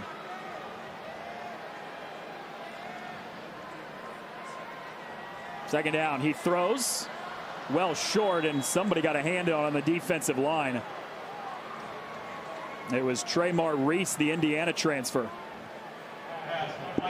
Tremar Reese is probably the best pass rusher they have on defense. Played a lot of football at Indiana. Actually played defensive end there, has transitioned to outside backer, kind of that rush edge kind of guy. He's been productive. And a lot of times when you transfer from a Power 5 to an FCS, you don't get a lot of snaps. Reese was playing about 30 snaps a game at IU. Here's the carry, and it's a little bit short by Johnson. Makes it 4th and goal. Evan Rutkowski with the tackle to save the touchdown. And with 9 seconds left before halftime, West Virginia takes the timeout. See if it's field goal unit or if the offense stays on this late to try to punch it in for 6. Part of me thinks that they may try to punch this thing in on the 1-yard line. Tell your offensive line, we better be able to get movement on the Towson defensive line, or we're in trouble when it comes to Big 12 play. That probably is the big strength for Towson on their defense, is the defensive line play. They got Jesus Gibbs up there, who's a 2nd-round NFL prospect. A couple other guys, but it's exactly the point. If you're not getting pushed against an FCS school, what's going to happen in the Big 12 games? Yeah, Jesus Gibbs is the guy. We haven't talked about him much today. Haven't really called his name, but he's probably the highest graded NFL prospect on this Towson roster. He was on the Athletics freaks list to start the season. He's a big dude, 6'4", 280 some pounds. Started his career at South Carolina. And Neil Brown, West Virginia's head coach, even said he's one of the best guys you'll see on the field today, and that's regardless of what uniform he's wearing. Yeah, he said this guy would start at most Big 12 schools. Yeah. And they're going for it. Offense stays on. They're 2 for 2 today on 4th down. Chance to go for 3 for 3 and score 6 more. You got to think they're going to let.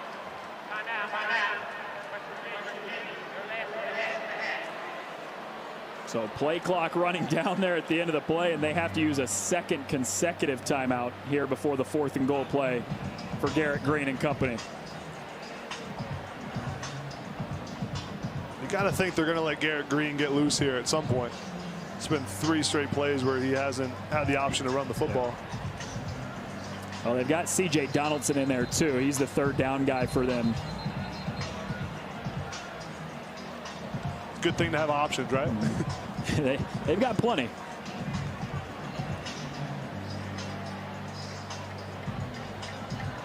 Feeling good with a 38-7 lead is West Virginia.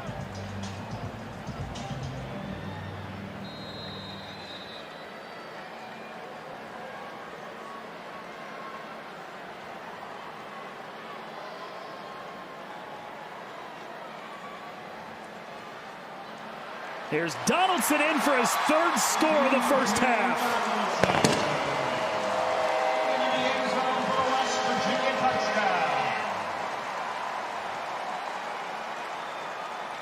I'll tell you what, C.J. Donaldson has put college football on notice. The true freshman from Miami, Florida. It's just too easy. Another great job by the West Virginia offensive line. That hole, I could have run through that thing. I could have crawled through that thing. It's just such an interesting story to be a true freshman, and what a first 3 games of his college football career. Man, he's been phenomenal. Top 5 in all of college football in yards per carry. It's been huge for them, and Casey Legg makes it 45-7. I mean, a guy that they didn't even think was going to play the position. They didn't have him as a running back. They didn't scout him as that, didn't recruit him as that.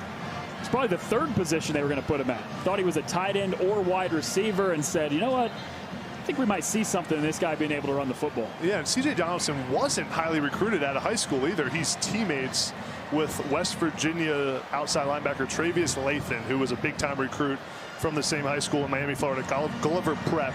And they were recruiting Travius Lathan, and then they saw this kid, C.J. Donaldson. The 2 kids became a package deal. They got both of them, and now C.J. Donaldson, who they thought was going to be a tight end H-back, maybe playing a little bit receiver, probably going to redshirt him, is now one of the best players on the football field. Yeah, I don't see a redshirt year coming anytime soon for this guy now.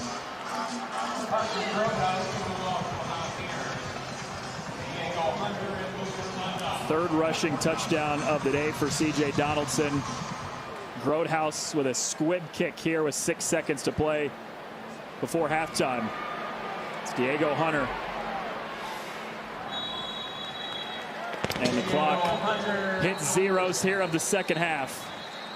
There is a flag.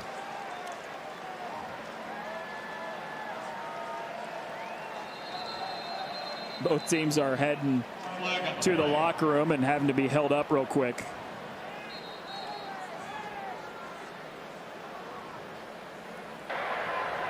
Personal foul, face mask, return team, number 4. 15-yard penalty, and by rule, we'll have an untimed down. It's first down. All right, well, face mask means this half is going to be one play longer. Untimed down coming up for Towson. And if you're West Virginia head coach Neil Brown right now, I mean, you got to be happy with your guys. You face some adversity. You played 2 football games that you could have won. The Pitt game came down to the last play of the game.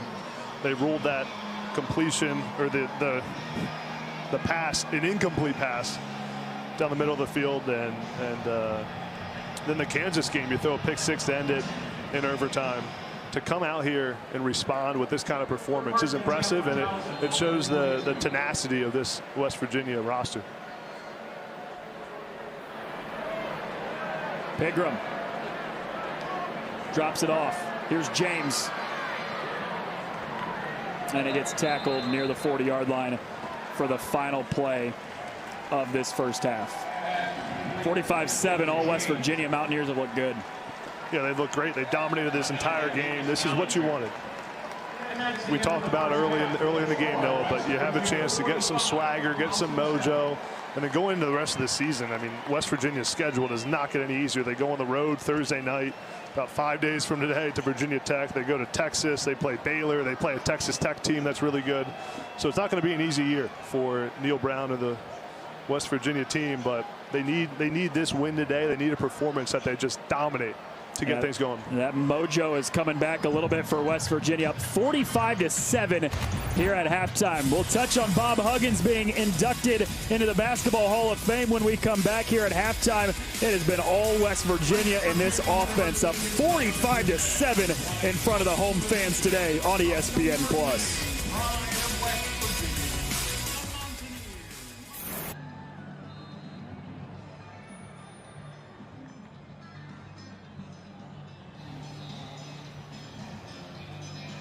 Halftime in Morgantown with West Virginia in a big lead over FCS Towson, 45-7 at the break.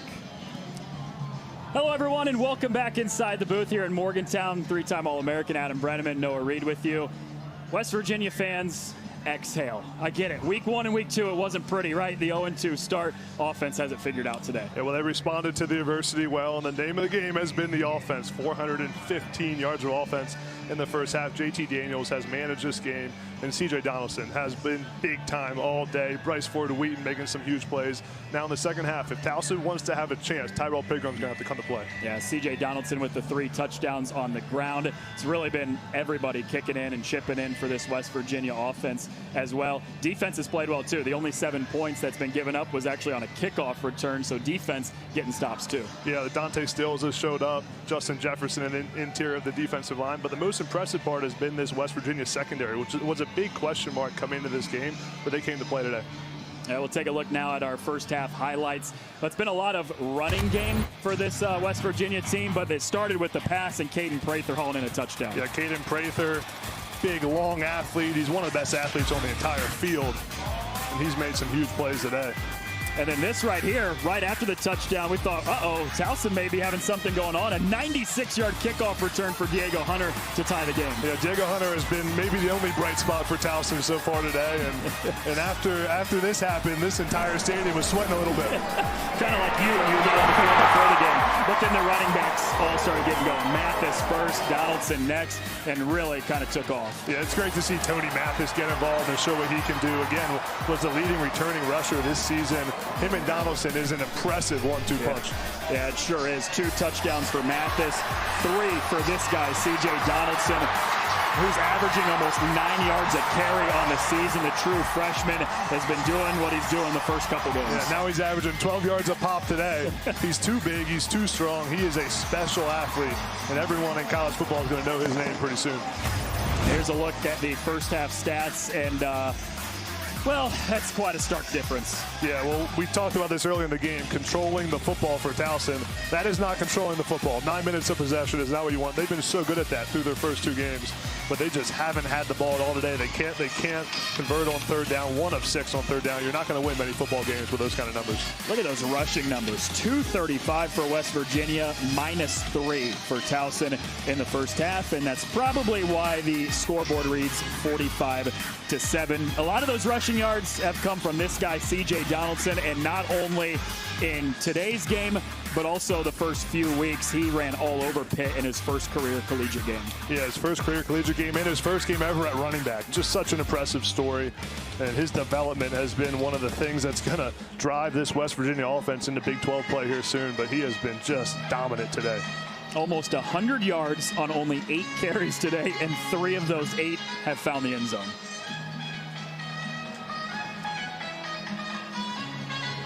West Virginia started with the football and offense to begin the game, so set to kick it away now, and Towson's offense will come on the field in desperate need of some points.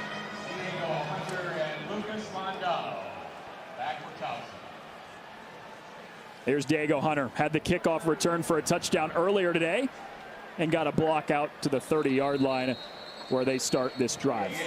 Well, there was almost a non-existent offense for Towson almost the entire first half, but finally in that final drive of the first half, Adam finally got something clicking. Yeah, they got a little bit of mojo, and they're moving the ball, but no, you're not going to win many football games when you have negative rushing yards in the first half of a ball game. They got to be able to run the football and control this clock a little bit. Yeah, if you're looking for a little bit of some silver lining for Coach Ambrose and his team, nearly half of Towson's points this year have been scored in the third quarter. They're really good out of the break. That's the backup quarterback, Scott Smith, who begins this drive, and Hunter on the first touch weaves out for 3 yards. Yeah, well, Scott Smith was the starter in week 1 for Towson. He rotated with Pigram that first game, and then after that win against Bucknell, it was Tyrell Pigram's team, but looks like they're going to see what Scott Smith can do. Only 6 passes on the season for Smith, but that's who they're going with, down 45-7 to start this third quarter. He fakes the toss, keeps it himself, and there is nothing there before he gets taken down after a short gain by Lee Koba. How about the story that is Lee Koba? He's born in Ghana, moved to Winston-Salem, North Carolina, and nobody knew how to pronounce his name when he was young. And when he first started reading Adam, he pronounced it Koba, and so everyone said, all right, that's what your last name is, Koba. Yeah, well, we were trying to figure out how to pronounce it this week, and Koba makes it pretty easy. Yeah. It's a great story, and his transfer from Eastern Mississippi Community College, they're excited about him. And the pass is incomplete. He was looking for Perkins, the freshman, and it brings up 4th down. Isaiah Perkins is a guy that they were surprised about in training camp. He's a true freshman, CAA Rookie of the Week last week with 81 receiving yards. He's been really good, but another 3 and out for this Towson offense. That's almost been the story all game long. Only 1 drive for Towson's offense has not been a 3 and out today.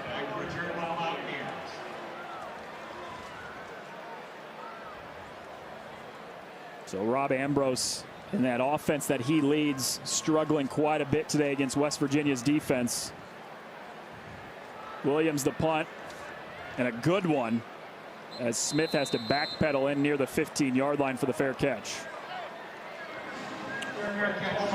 You know, something that Neil Brown has got to be happy about is the discipline that this West Virginia team's shown through the first half. Only 1 penalty, and that's been a sticking point the last couple weeks. They had a roughing the passer penalty last week, which was just pretty egregious and hurt their chances a ton in that ball game.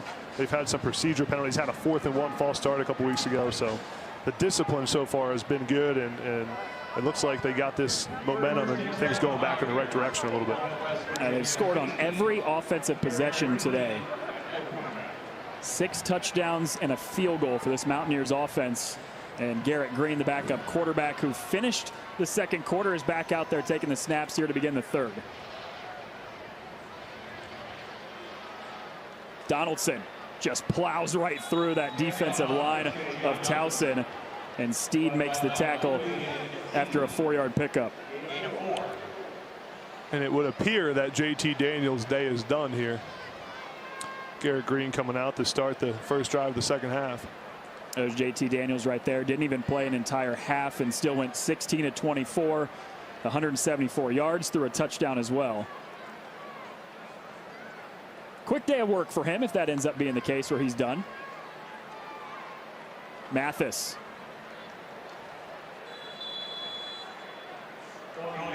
And that might be a guy too, and Tony Mathis. He's the first string running back. He's the starter, right, Adam? He's got the most touches of anybody on the team, but they're wanting a little bit more out of him. Yeah, he gets almost over half of the carries for this offense, and you know the coaches just want to see him hit the hole a little bit harder, stop thinking so much. And with C.J. Donaldson, he's just gotten so much of the love publicly over the last 2 weeks. They said with Mathis that it felt like he was just pressing a little bit and trying to do too much last week. And Neil Brown said what he does is enough. He doesn't have to be anything extra than what he is. We want him to just get back to who he is. Yeah, he's extremely talented. He ran track in high school. He can run with the best of them, can catch the ball in the backfield. He's a really, really good player. West Virginia's going for this on 4th down from the 25. They are 3 of 3 today. And that's right near the marker. So did Mathis get enough? And the signal is yes. Make it 4 for 4 on 4th down for the Mountaineers.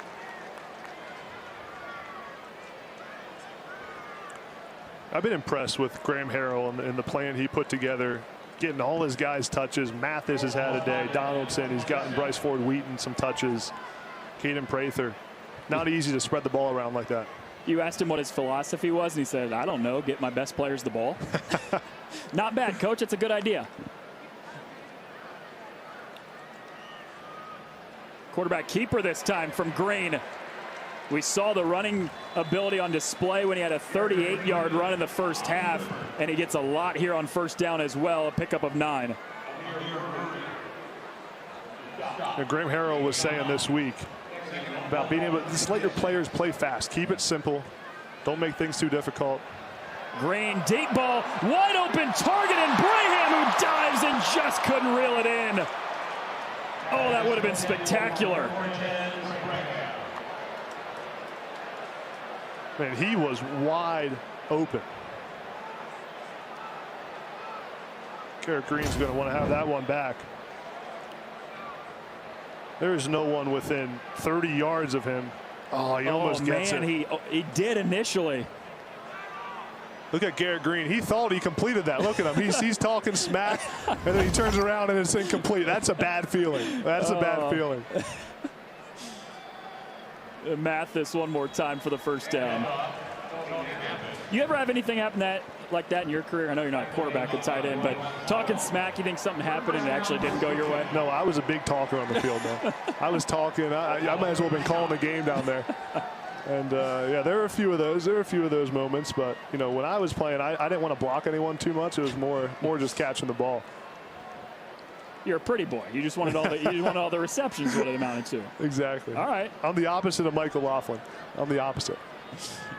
Coach did say we had the same haircut on the conference call today, or this week. Yeah, so he was impressed. Maybe he thinks I'm a pretty boy too. We'll see. Here's a completion. That's Jeremiah Aaron on his first catch. You know, back to playing fast in this Graham Harrell offense. Graham Harrell said something which I thought was really good this week. He said, if we recruit a fast player and then he plays slow in our system, we're doing that kid a disservice. It's got to be simple enough to let them play fast and go roll. And we have seen almost every skill guy on their roster play extremely fast today. I got a feeling we're going to see even more guys too, probably into the 3rd and 4th string. Mathis. Nowhere to go, but the second effort on the spin might just be enough to move the sticks. And a late flag comes in.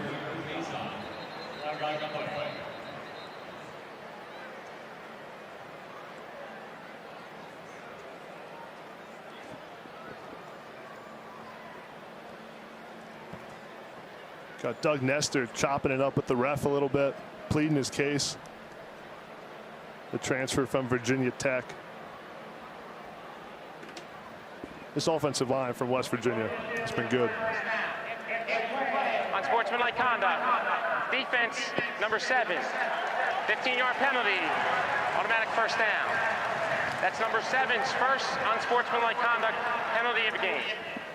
So Faison, who made the tackle, ended up getting an unsportsmanlike conduct penalty afterwards and pushes this West Virginia offense up 15 yards further, as if they needed any help today. Rob Ambrose is not happy. There's number 7, middle of your screen. Faison on the tackle. See if we get anything here.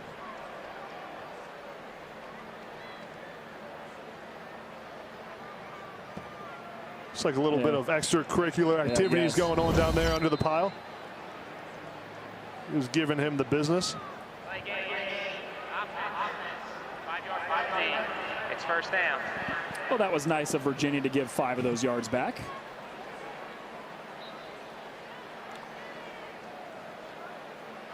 Neil Brown's like, come on, man. You were just talking too. No penalties really against them. They were going great. Not that this one's a backbreaker by any means. I've been manifesting everything today, man. Green fires. Braham squeezes through 2 defenders and down to the 10-yard line. 31 yards to Braham before Tops made the tackle, but it's all the way down near the 10-yard line. You see them again just playing 10 yards off. Simple curl route by Braham, and Garrett Green puts it on the money around his chest. Braham didn't have any catches in the first 2 games, and now getting involved plenty today against Towson, and an official's timeout right now. And Braham, the transfer from Hutchinson Community College in Kansas. A lot of junior college, community college transfers on this West Virginia roster. About 30-some new guys, a lot of roster turnover. And Neil Brown talked about the challenges of getting guys to play together, to mesh together in a short period of time, because a lot of them get there in July and August. Mm-hmm. Yeah, with so much turnover, you only have about a month, maybe 2 with your full roster. Green takes off. Green scores!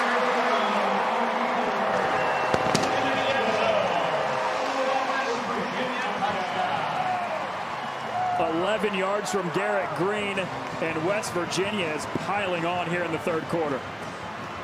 Garrett Green getting some love and some action as well. Everyone's having a day today.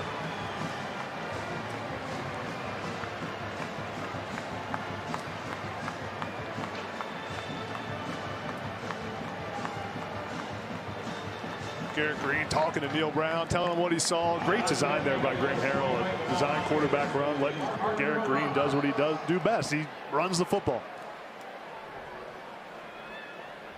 Seen a couple big runs, had the 38-yarder in the first half, now an 11-yard touchdown run. Play game. Offense. 5-yard penalty. We'll try for point. I mean, these are just the little things, right? You only put 10 guys out there for your extra point team. Running out late, calls the delay of game. It's not a big deal in a game like this, but those are the kind of things that lose you football games when you're playing teams like Virginia Tech and Texas. So it's been Casey Legg kicking the extra points, but now Parker Grotehouse gets his first one, and it clangs off the upright. Getting a little sloppy here for West Virginia.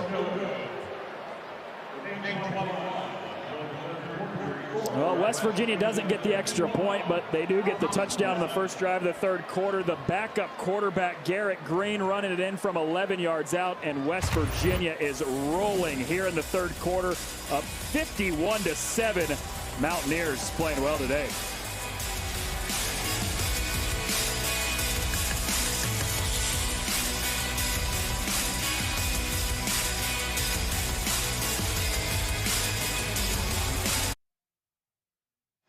Lucas Welcome back to Morgantown here in the third quarter, and West Virginia's offense has had the ball 8 times, and they've scored 8 times. 7 touchdowns and a field goal, and feeling pretty good about themselves right now, up 51-7.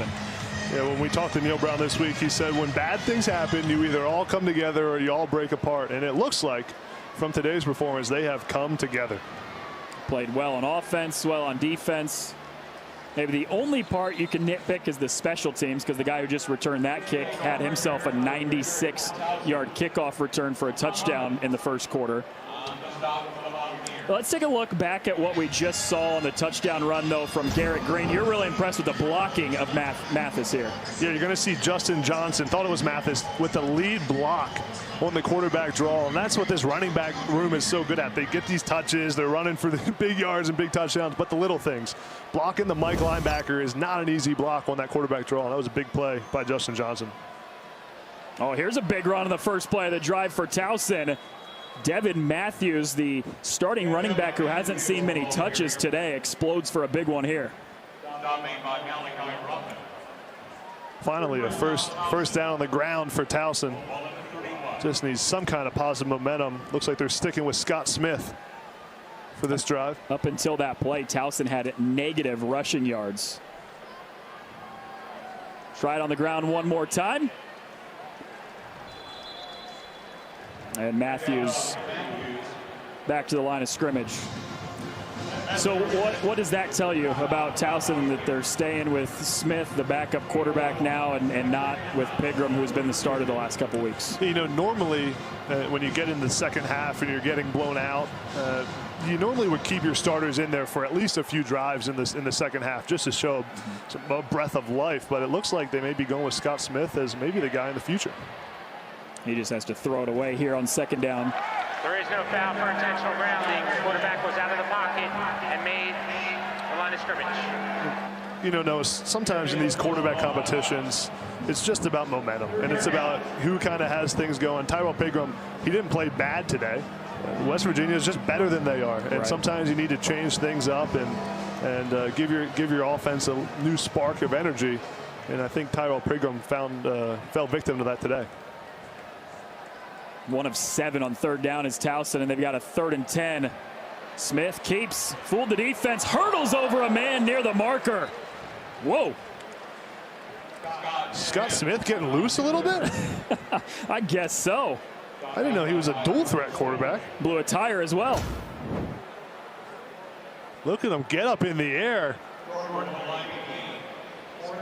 It's about a 35-inch vertical, I think, from my estimate. Clears Floyd here. Man. 4th and 1. Offense staying on with Smith.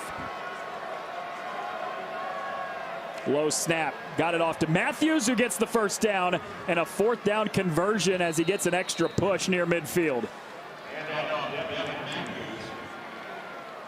You know, those are the kind of plays where you're playing an FCS school. You know, West Virginia has their 2s in there, it looks like, at defensive line, but you'd love to see him get some more push against this Towson offensive line and not give up 6 yards on 4th and 1.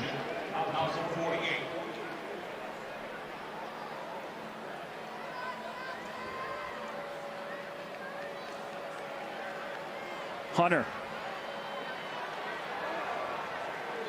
Another good run on first down for Towson.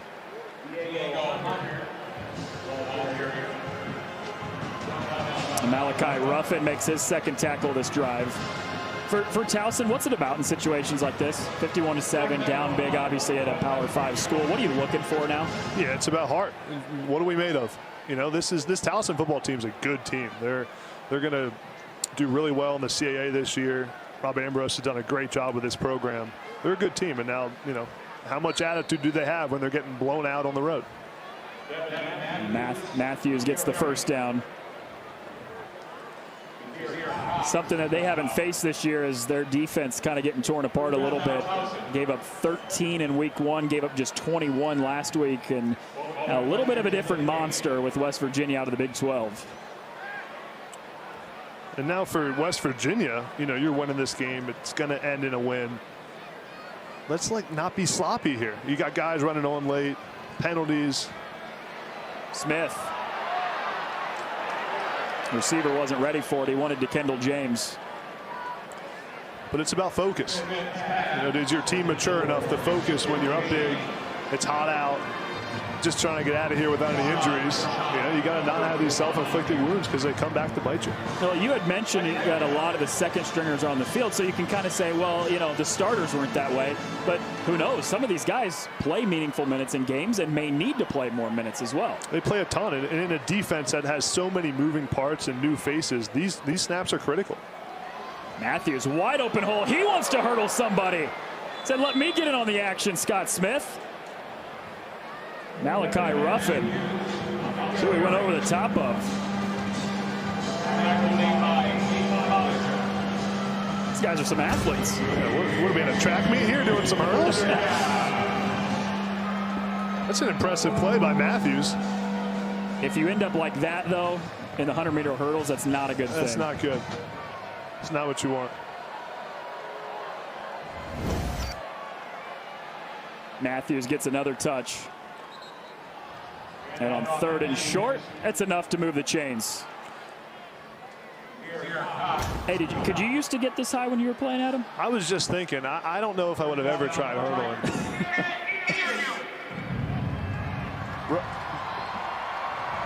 Ruffin does a good job there of keeping his head up. That's what, when you get hurdled against, what happens is the defensive back puts their head down, tries to dive at the ankles, and the running back sees it. But Ruffin does a good job recovering and ends up planting Matthews on the ground. Smith on the slant route, too tall for Isaiah Perkins. That's the freshman Isaiah Perkins, who was the conference newcomer of the year after week 1 when he had 6 catches, 81 yards, and he's been held silent today against West Virginia's defense. Yeah, they got to find ways to get him the ball. And Rob Ambrose, head coach, but is also the play caller of this offense, told us, you know, he might have been the freshman of the week last week, but he may end up being freshman of the year in the CAA. He's that talented, and you know, he just doesn't have mental errors. He's smart. For being a true freshman, he's impressed a lot of people around this Towson program. Football's loose. Smith lost it, and it looks like West Virginia falls on it. Rolling in the field, it's a fumble, recovered by the defense. It's first down. Caden Beiser comes up with the football after it was jarred loose. And West Virginia's defense forces the turnover. Caden Beiser from Morgantown, West Virginia, getting on the ball. 51-7, West Virginia leads it.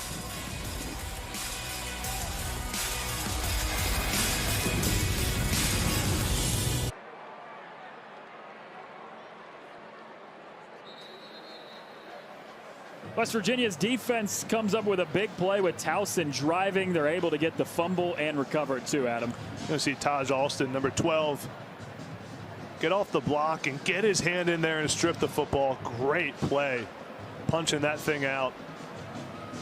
Talking to Jordan Leslie, talked about creating turnovers, such an important part of this game. And Taj Alston's a guy who's played a lot of football for him. Second on the team last year with 11 tackles for loss. They need him to have a great season. This defense is going to hold up in the Big 12, and good to see him recover. He had the tough penalty last week against Kansas, the roughing the passer that changed the game. Mathis gets the first touch out of the turnover. It's also Will Crowder who's in at the quarterback spot now too. A redshirt freshman from Alabama. Thought we might see Nico Marchiol, who is listed as the 3rd stringer, but instead Crowder's in there now for West Virginia.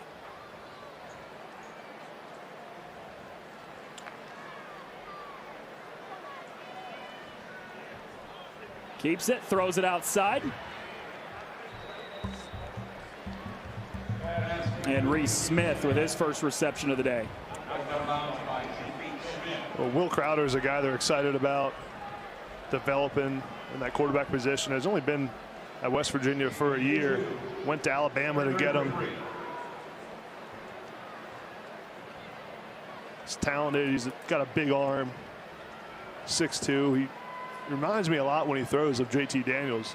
I know they got a big quarterback room that with a bunch of talent.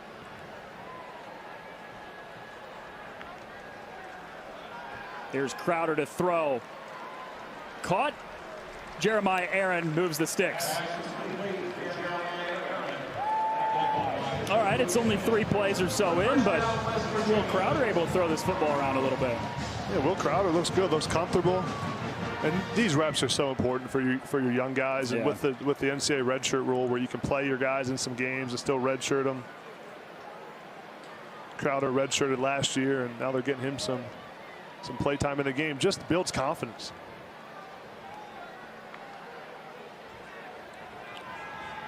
First down, Crowder again.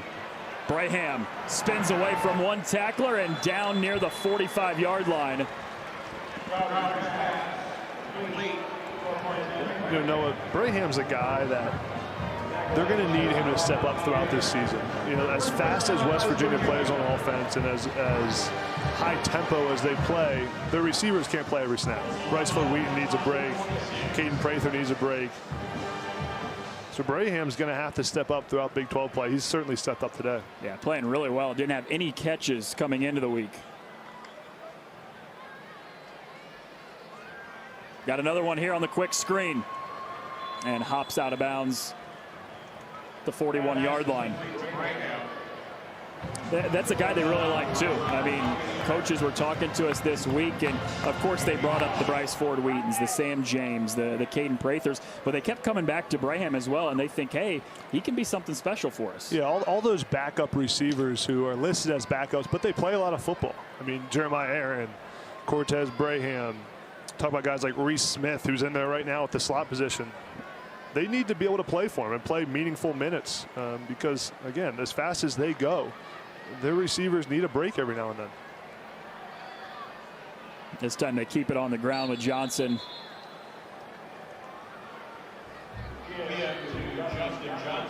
And Faison and Schaefer in on the tackle near the line of scrimmage.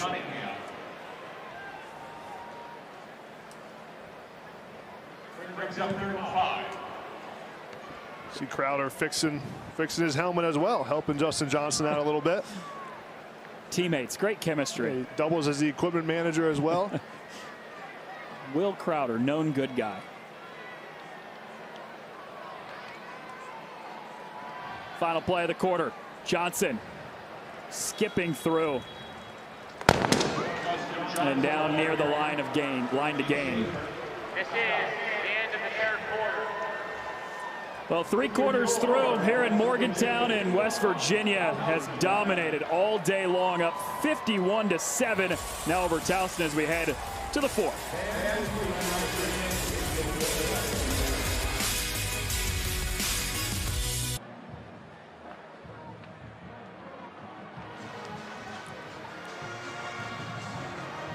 A little bit of a better buzz around Morgantown than what we've seen in weeks 1 and week 2. 51-7. The Mountaineers have been dominant from the time this game started, Adam.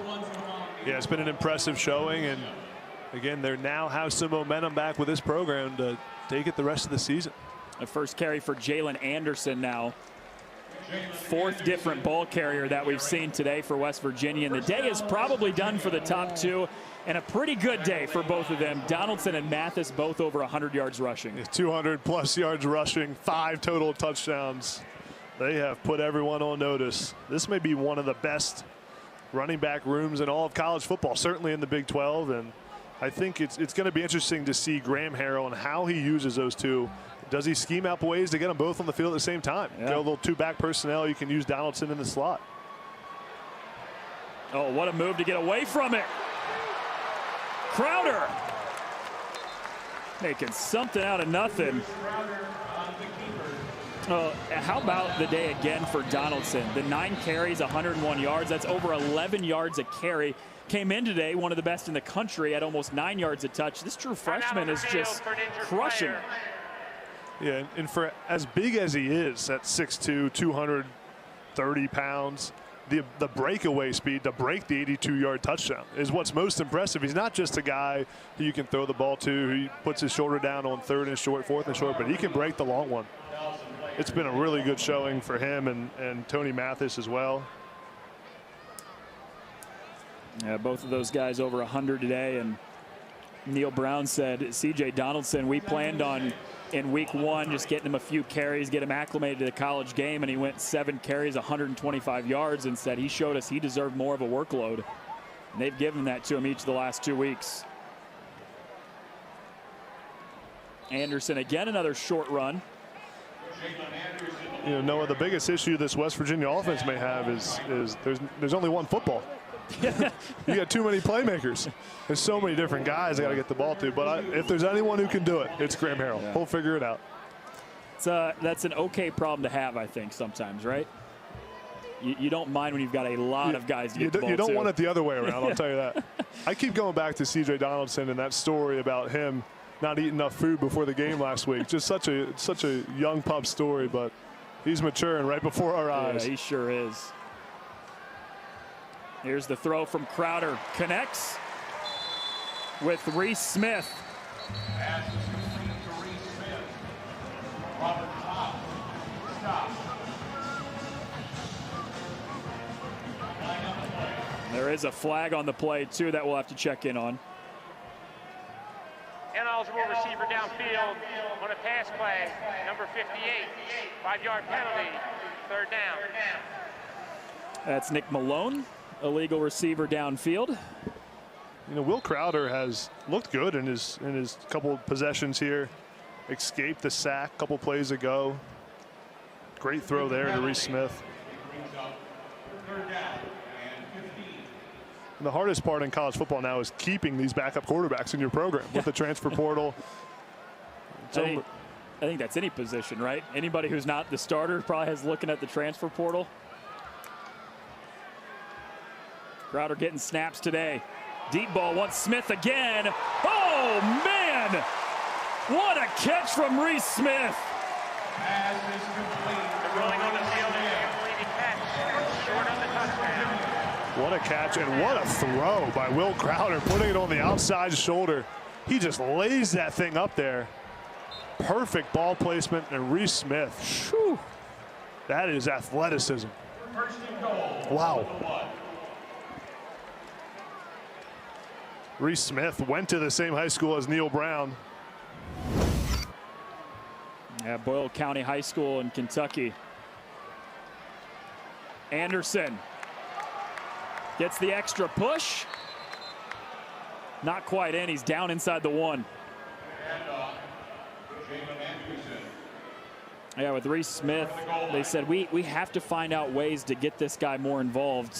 Well, you make catches like that, you're going to get a lot more snaps. They won't necessarily have to figure out ways to get you in. Yeah, he's certainly helping his calls with a catch like that. That's one of the toughest plays as a receiver, when you have to flip your hips around midair and come down near the sideline and have the awareness to get your knee in bounds. That was an impressive play. Lined up in the slot here, but that play will not happen. Look, someone got a little anxious.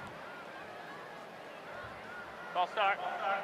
Offense, number 58, 5-yard penalty, 2nd down. And so Nick Malone was the ineligible man downfield a couple plays ago. He's got the false start now. Backs up this West Virginia offense just outside the 5-yard line. With the penalty. 2nd and goal. Mountaineers looking to find the end zone for the 8th time today.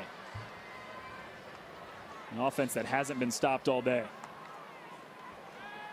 To throw again to Aaron, pulls it in, touchdown West Virginia.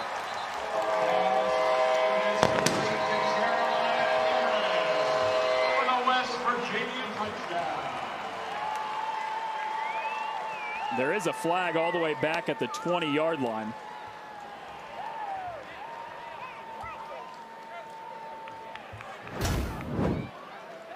But for the time being, a touchdown pass to Aaron. Rolling on the field is a touchdown. Personal foul, roughing the passer. Defense number 17. That 15-yard penalty will be enforced on the kickoff. We'll try for a point. Makai Smith there whistled for that late hit. Tell you what, Will Crowder came to play. He did. You see the late hit here by Makai Smith. Is something you can't do in the day and age of football now, protecting the quarterbacks. But Will Crowder, Jeremiah Aaron, perfect ball placement. Another touchdown for West Virginia. And now a 51-point lead for the Mountaineers.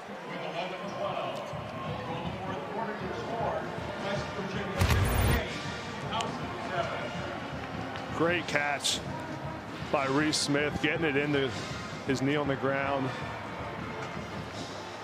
58-7, West Virginia dominating.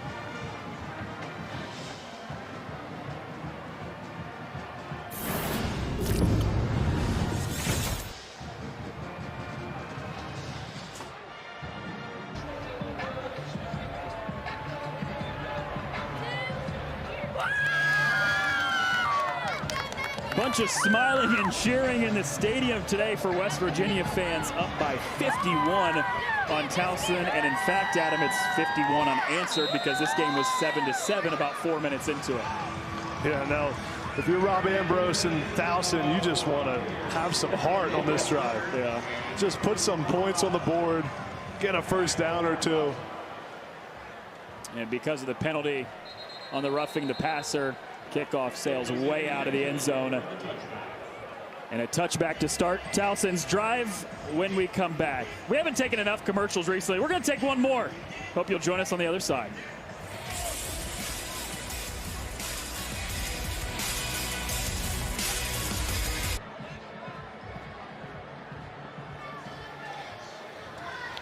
(58-7), West Virginia up big. Sometimes when your fans are filing out early, it's a bad thing. Today, it's a good thing because this game is well decided here early in the fourth quarter. But coming into the week, things weren't so pretty around Morgantown here, Adam. It was a little bit of a struggle starting 0-2. There was some known talks about Neil Brown and what was going on with the head coach. And Shane Lyons on Monday, the athletic director, made this statement where he pretty much said, hey, we understand we're not meeting expectations and there's 10 games left for us to figure out exactly what we're going to do to try to meet those. Yeah, well, anytime you start the season 0-2, you lose to your biggest rival in Pitt, and then you lose to Kansas. The talk isn't going to be positive. Wasn't exactly the strongest vote of confidence by Shane Lyons, but that's the day and age of college football we're in. You got to win, and you got to win now. Remember, Neil Brown got an extension last year from Shane Lyons, and you know this is the start they needed to get things going back a little bit and get some momentum back, and it looks like they've got it. Well, that's exactly what I was just going to say is we're showing you that because it's kind of the opposite right now, right? West Virginia came out here, made the statement, big win to be able to take down, you know, Towson, a team that they're supposed to beat, but the manner in which they did it has been pretty impressive today. Yeah, it's been extremely impressive, and their schedule the rest of the year, as we've talked about, is not easy.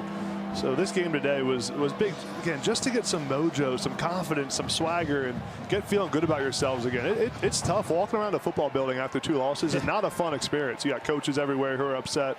So this performance, although it's against an FCS team, is big for them. As Smith keeps it, picks up the first down. Yeah, you talked about that schedule. It's a quick turnaround. 5 days of rest is all they get, and then on Friday, they're on the road, or Thursday rather, on the road taking on Virginia Tech. They've got Texas after that, Baylor the game after that.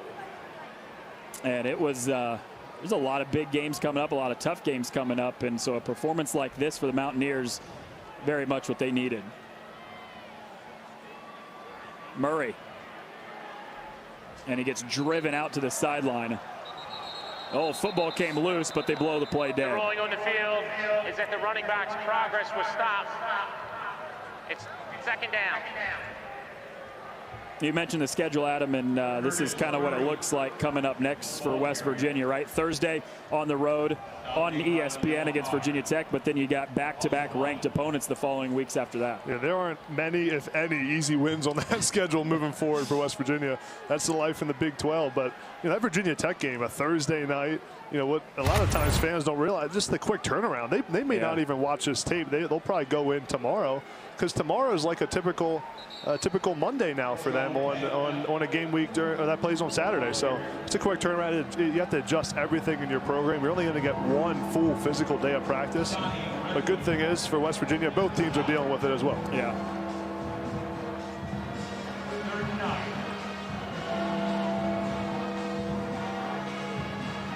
You almost got to feel like next week for West Virginia and Neil Brown is as close to a must-win game as you get in college football.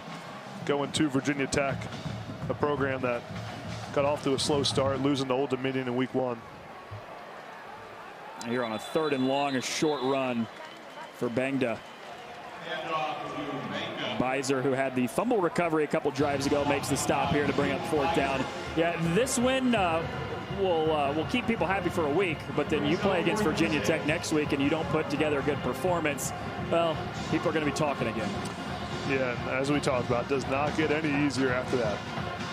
So right now, Neil Brown is holding his breath every play, hoping no one gets hurt. Yeah, no kidding. He got JT Daniels out of there about as fast as humanly possible. Yeah. They went up 30, he yanked him out right away. Yeah, usually your starter plays at least the whole first half and maybe some into the 3rd quarter. No, about halfway through the 2nd quarter, he was pulled out. This is Preston Fox on the return. Sheds one. Preston Fox with a seam and gets taken down by the ankles after crossing the 40-yard line. And on his first punt return of the day, a pretty impressive one to start up the drive for West Virginia. Late 4th quarter, Mountaineers rolling.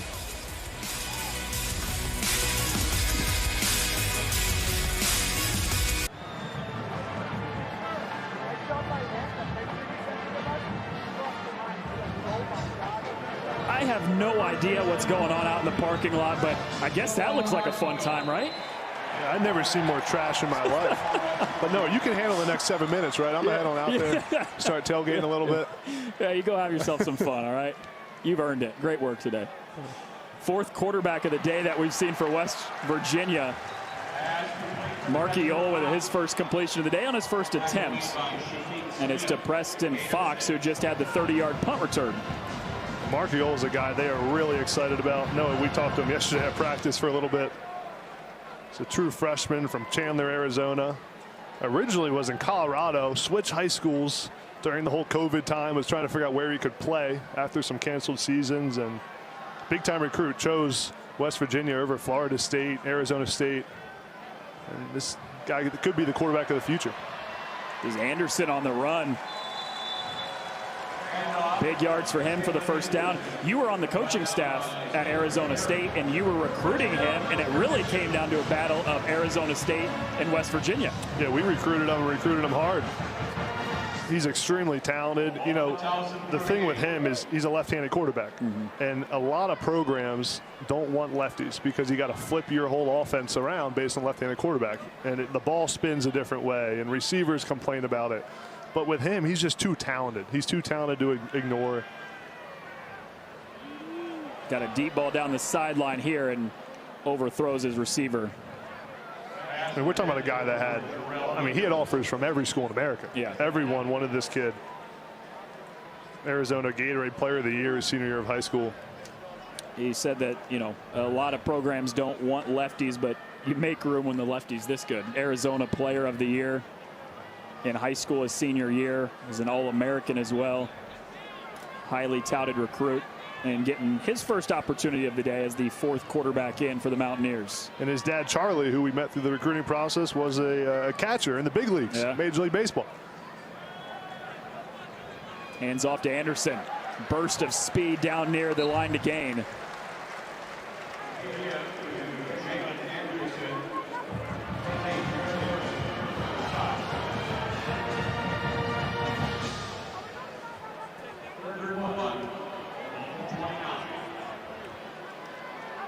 These reps are so crucial for a true freshman to get in there. Again, that's the great thing about this redshirt rule for college football. You can get them some reps without burning their red shirt. And even talking to Graham Harrell this week, we asked him about Nico, and he said great things to say. He said he just keeps getting better and better every day of practice. He said a lot of times when players are getting better, you can tell. He goes, but it's almost a daily thing where we can tell he's better today than he was yesterday, and he's probably better tomorrow than he was today as well. So he's just day by day progressing, getting better, and they really like how much they're getting out of the freshman.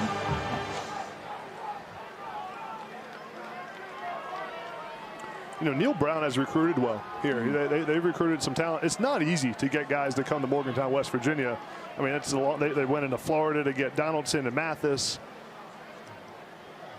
got Nico out of Arizona, done a really good job in recruiting in the transfer portal and out of high school, and then even JUCO guys, you see so many of them. He put that on a good spot, but Williams had it go right through his hands, incomplete. Yeah, 4th year at the helm for Neil Brown.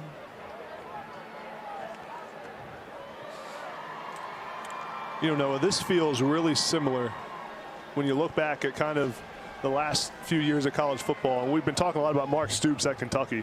Year 4 of Mark Stoops at Kentucky, they were in the same situation. They started 0-2. They had lost to Southern Miss, blown out by Florida. And then they played an FCS school, won the game, and turned the corner after that. Toward the end zone, got a man in stride. Touchdown. Preston Fox. The drive started with his 30-yard punt return, and it ends with a touchdown of 26 yards.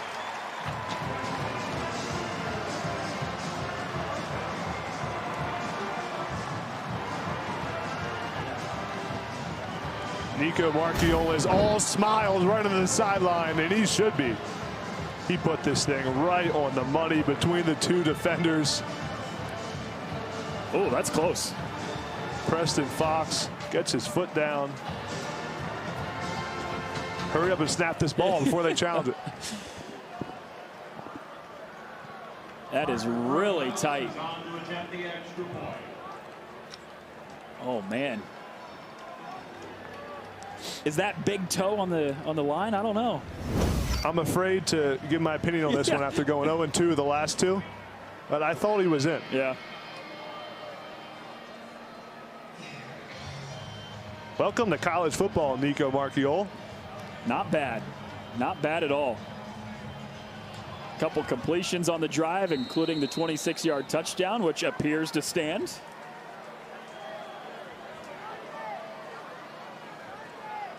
And Grodhouse to attempt the point after.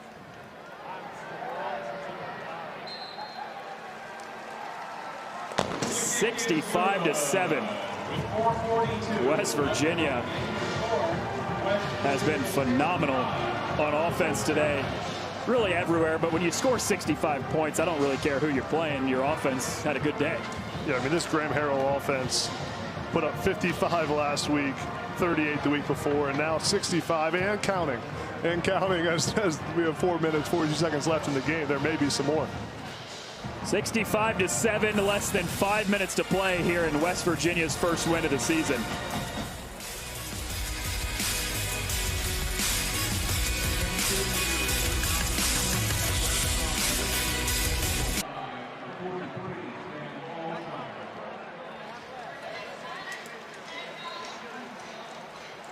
And so Towson's offense gets the football at the 39-yard line to start this drive. We missed the kickoff while we were in commercial break. 1st and 10 for Towson, ball at 39. And now the 3rd quarterback of the day for Towson, Nathan Kent, in to take his first snaps. Let's go back to that last touchdown for West Virginia, the first of the career for Nico Marchiola on a 26-yard touchdown pass to Preston Fox. First off, perfectly thrown ball, too. But then, hey, Nico, how do you feel about your first touchdown pass? He couldn't have thrown that any better, and he is juiced up. That's a good feeling, man. Your first touchdown in college football. Do you remember yours? I do. I do. Who was it against? It was a 68-yard touchdown against Wisconsin. Oh no, that wasn't my first. My first one was against Purdue. I mean, there's so many. I just gotta, like, you know, it's hard to remember them all. Well, as long as you're humble about it, that's the main thing. On that drive, Marchiola, 2 completions. The touchdown being the biggest one, obviously.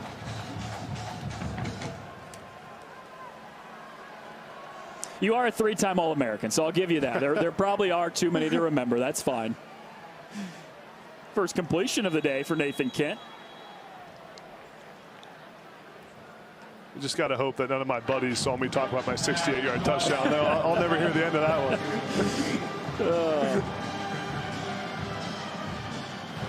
I certainly hope they do. Matthew Akuchi had the catch on Ken's first completion. You know, we talked so much about the offense today, rightfully so, putting up 65 points and some 500 yards of offense.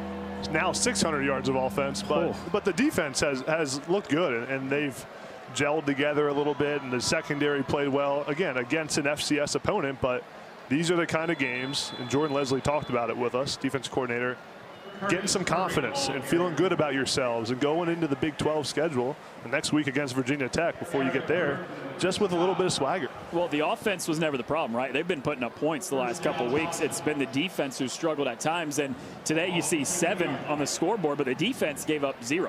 The kickoff return was the only touchdown for Towson. Exactly. Great point. And the defense last week against Kansas, there's just no other way to put it. They were bad. Yeah. They were bad and weren't prepared for the triple option that Kansas was running. But you know, I think in talking to Jordan Leslie, he said the most frustrating part was he didn't feel like they played hard.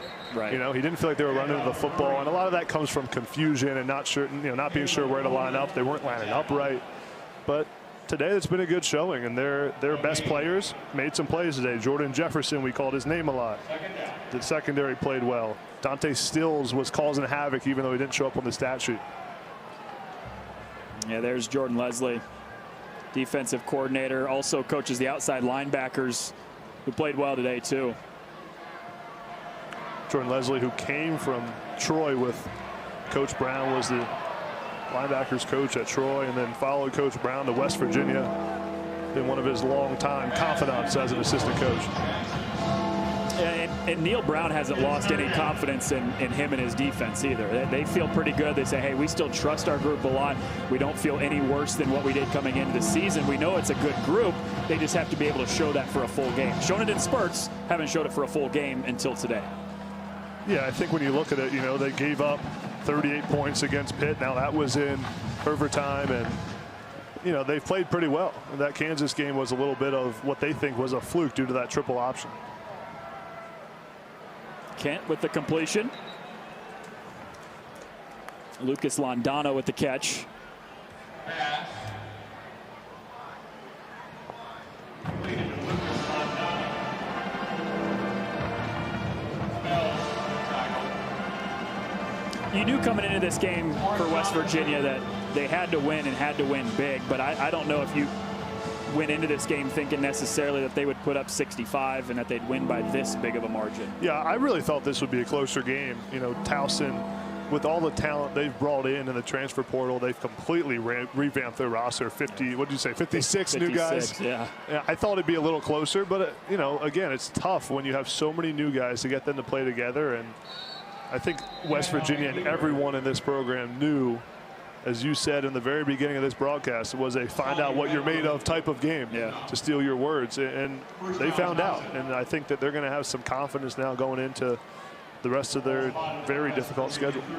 They need confidence. They need something, because we touched on that schedule earlier in this quarter, but Virginia Tech on Thursday and then 2 ranked teams in a row after that with Texas and Baylor. Kent rolling out, firing, wide open receiver, tiptoeing the sideline. Malik Jackson, the tight end, with nobody around him. Malik Jackson was running wide open, the transfer from Maryland. Played in 5 games last year at Maryland. Another one of those Power 5 transfers who played a lot of football somewhere else. Again, I think this Towson team is going to be good in the CAA this year. I mean, Rob Ambrose seems to always put up a good fight in the CAA. Yeah, spoiler alert, they're not playing West Virginia every week. And throwing just a little bit behind Sam Reynolds. You know, it's funny in the coaching world. If West Virginia gives them a touchdown right here, it'll completely change Neil Brown's mood going into that postgame. It's just how coaches are. Yeah, that's true. He will be furious when they get into the locker room if they give them a touchdown here. Well, the funniest part, too, is it's like the third stringers that are in defensively, too. His starters haven't played since, like, the second quarter. He's going to go in the locker room. I can't believe we gave up a touchdown that last drive. Handoff to Joe Bangda. Bangda gets the touch here. Third down coming up. Chance for Towson's offense to get its first score today. They're not moving very fast with 30 seconds left in the game. I think they've seen West Virginia put up 65, and they're thinking if we give them any time, they might go and score on us again.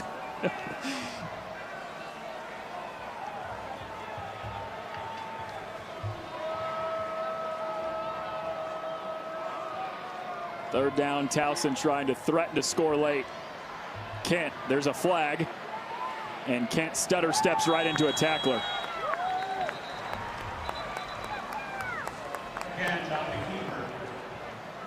All right, 5 seconds left. See if Towson gets one more look at the end zone.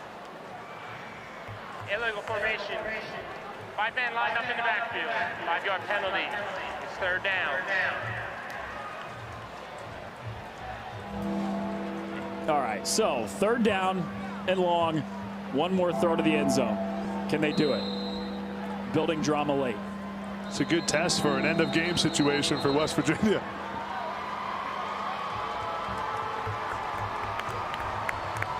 One second on the clock right now.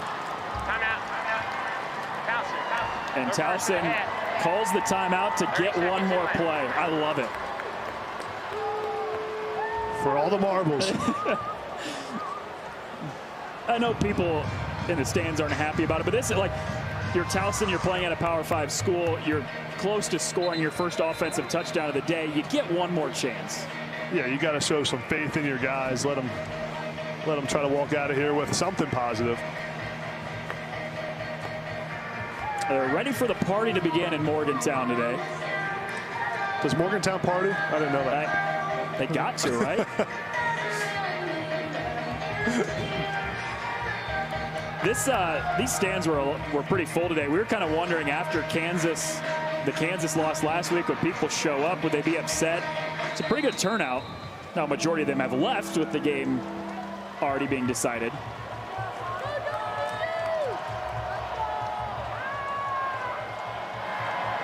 Kent on the final play. Wanting to go to the end zone, he's got nothing, and he has to take off and run. And that's the final play of the day. 65-7, Neil Brown's team with a dominant performance today from start to finish. The offense was great. Defense didn't allow a single score. And now Towson gets beat 65-7. Thank you so much to our entire crew today for their great work. Thanks so much for joining us on Big 12 Now on ESPN+. For Adam Brenneman, I'm Noah Reed. Once again, the final, West Virginia 65, Towson 7. All games airing on the ESPN networks are streaming live and archived on the ESPN app. This has been a presentation of ESPN.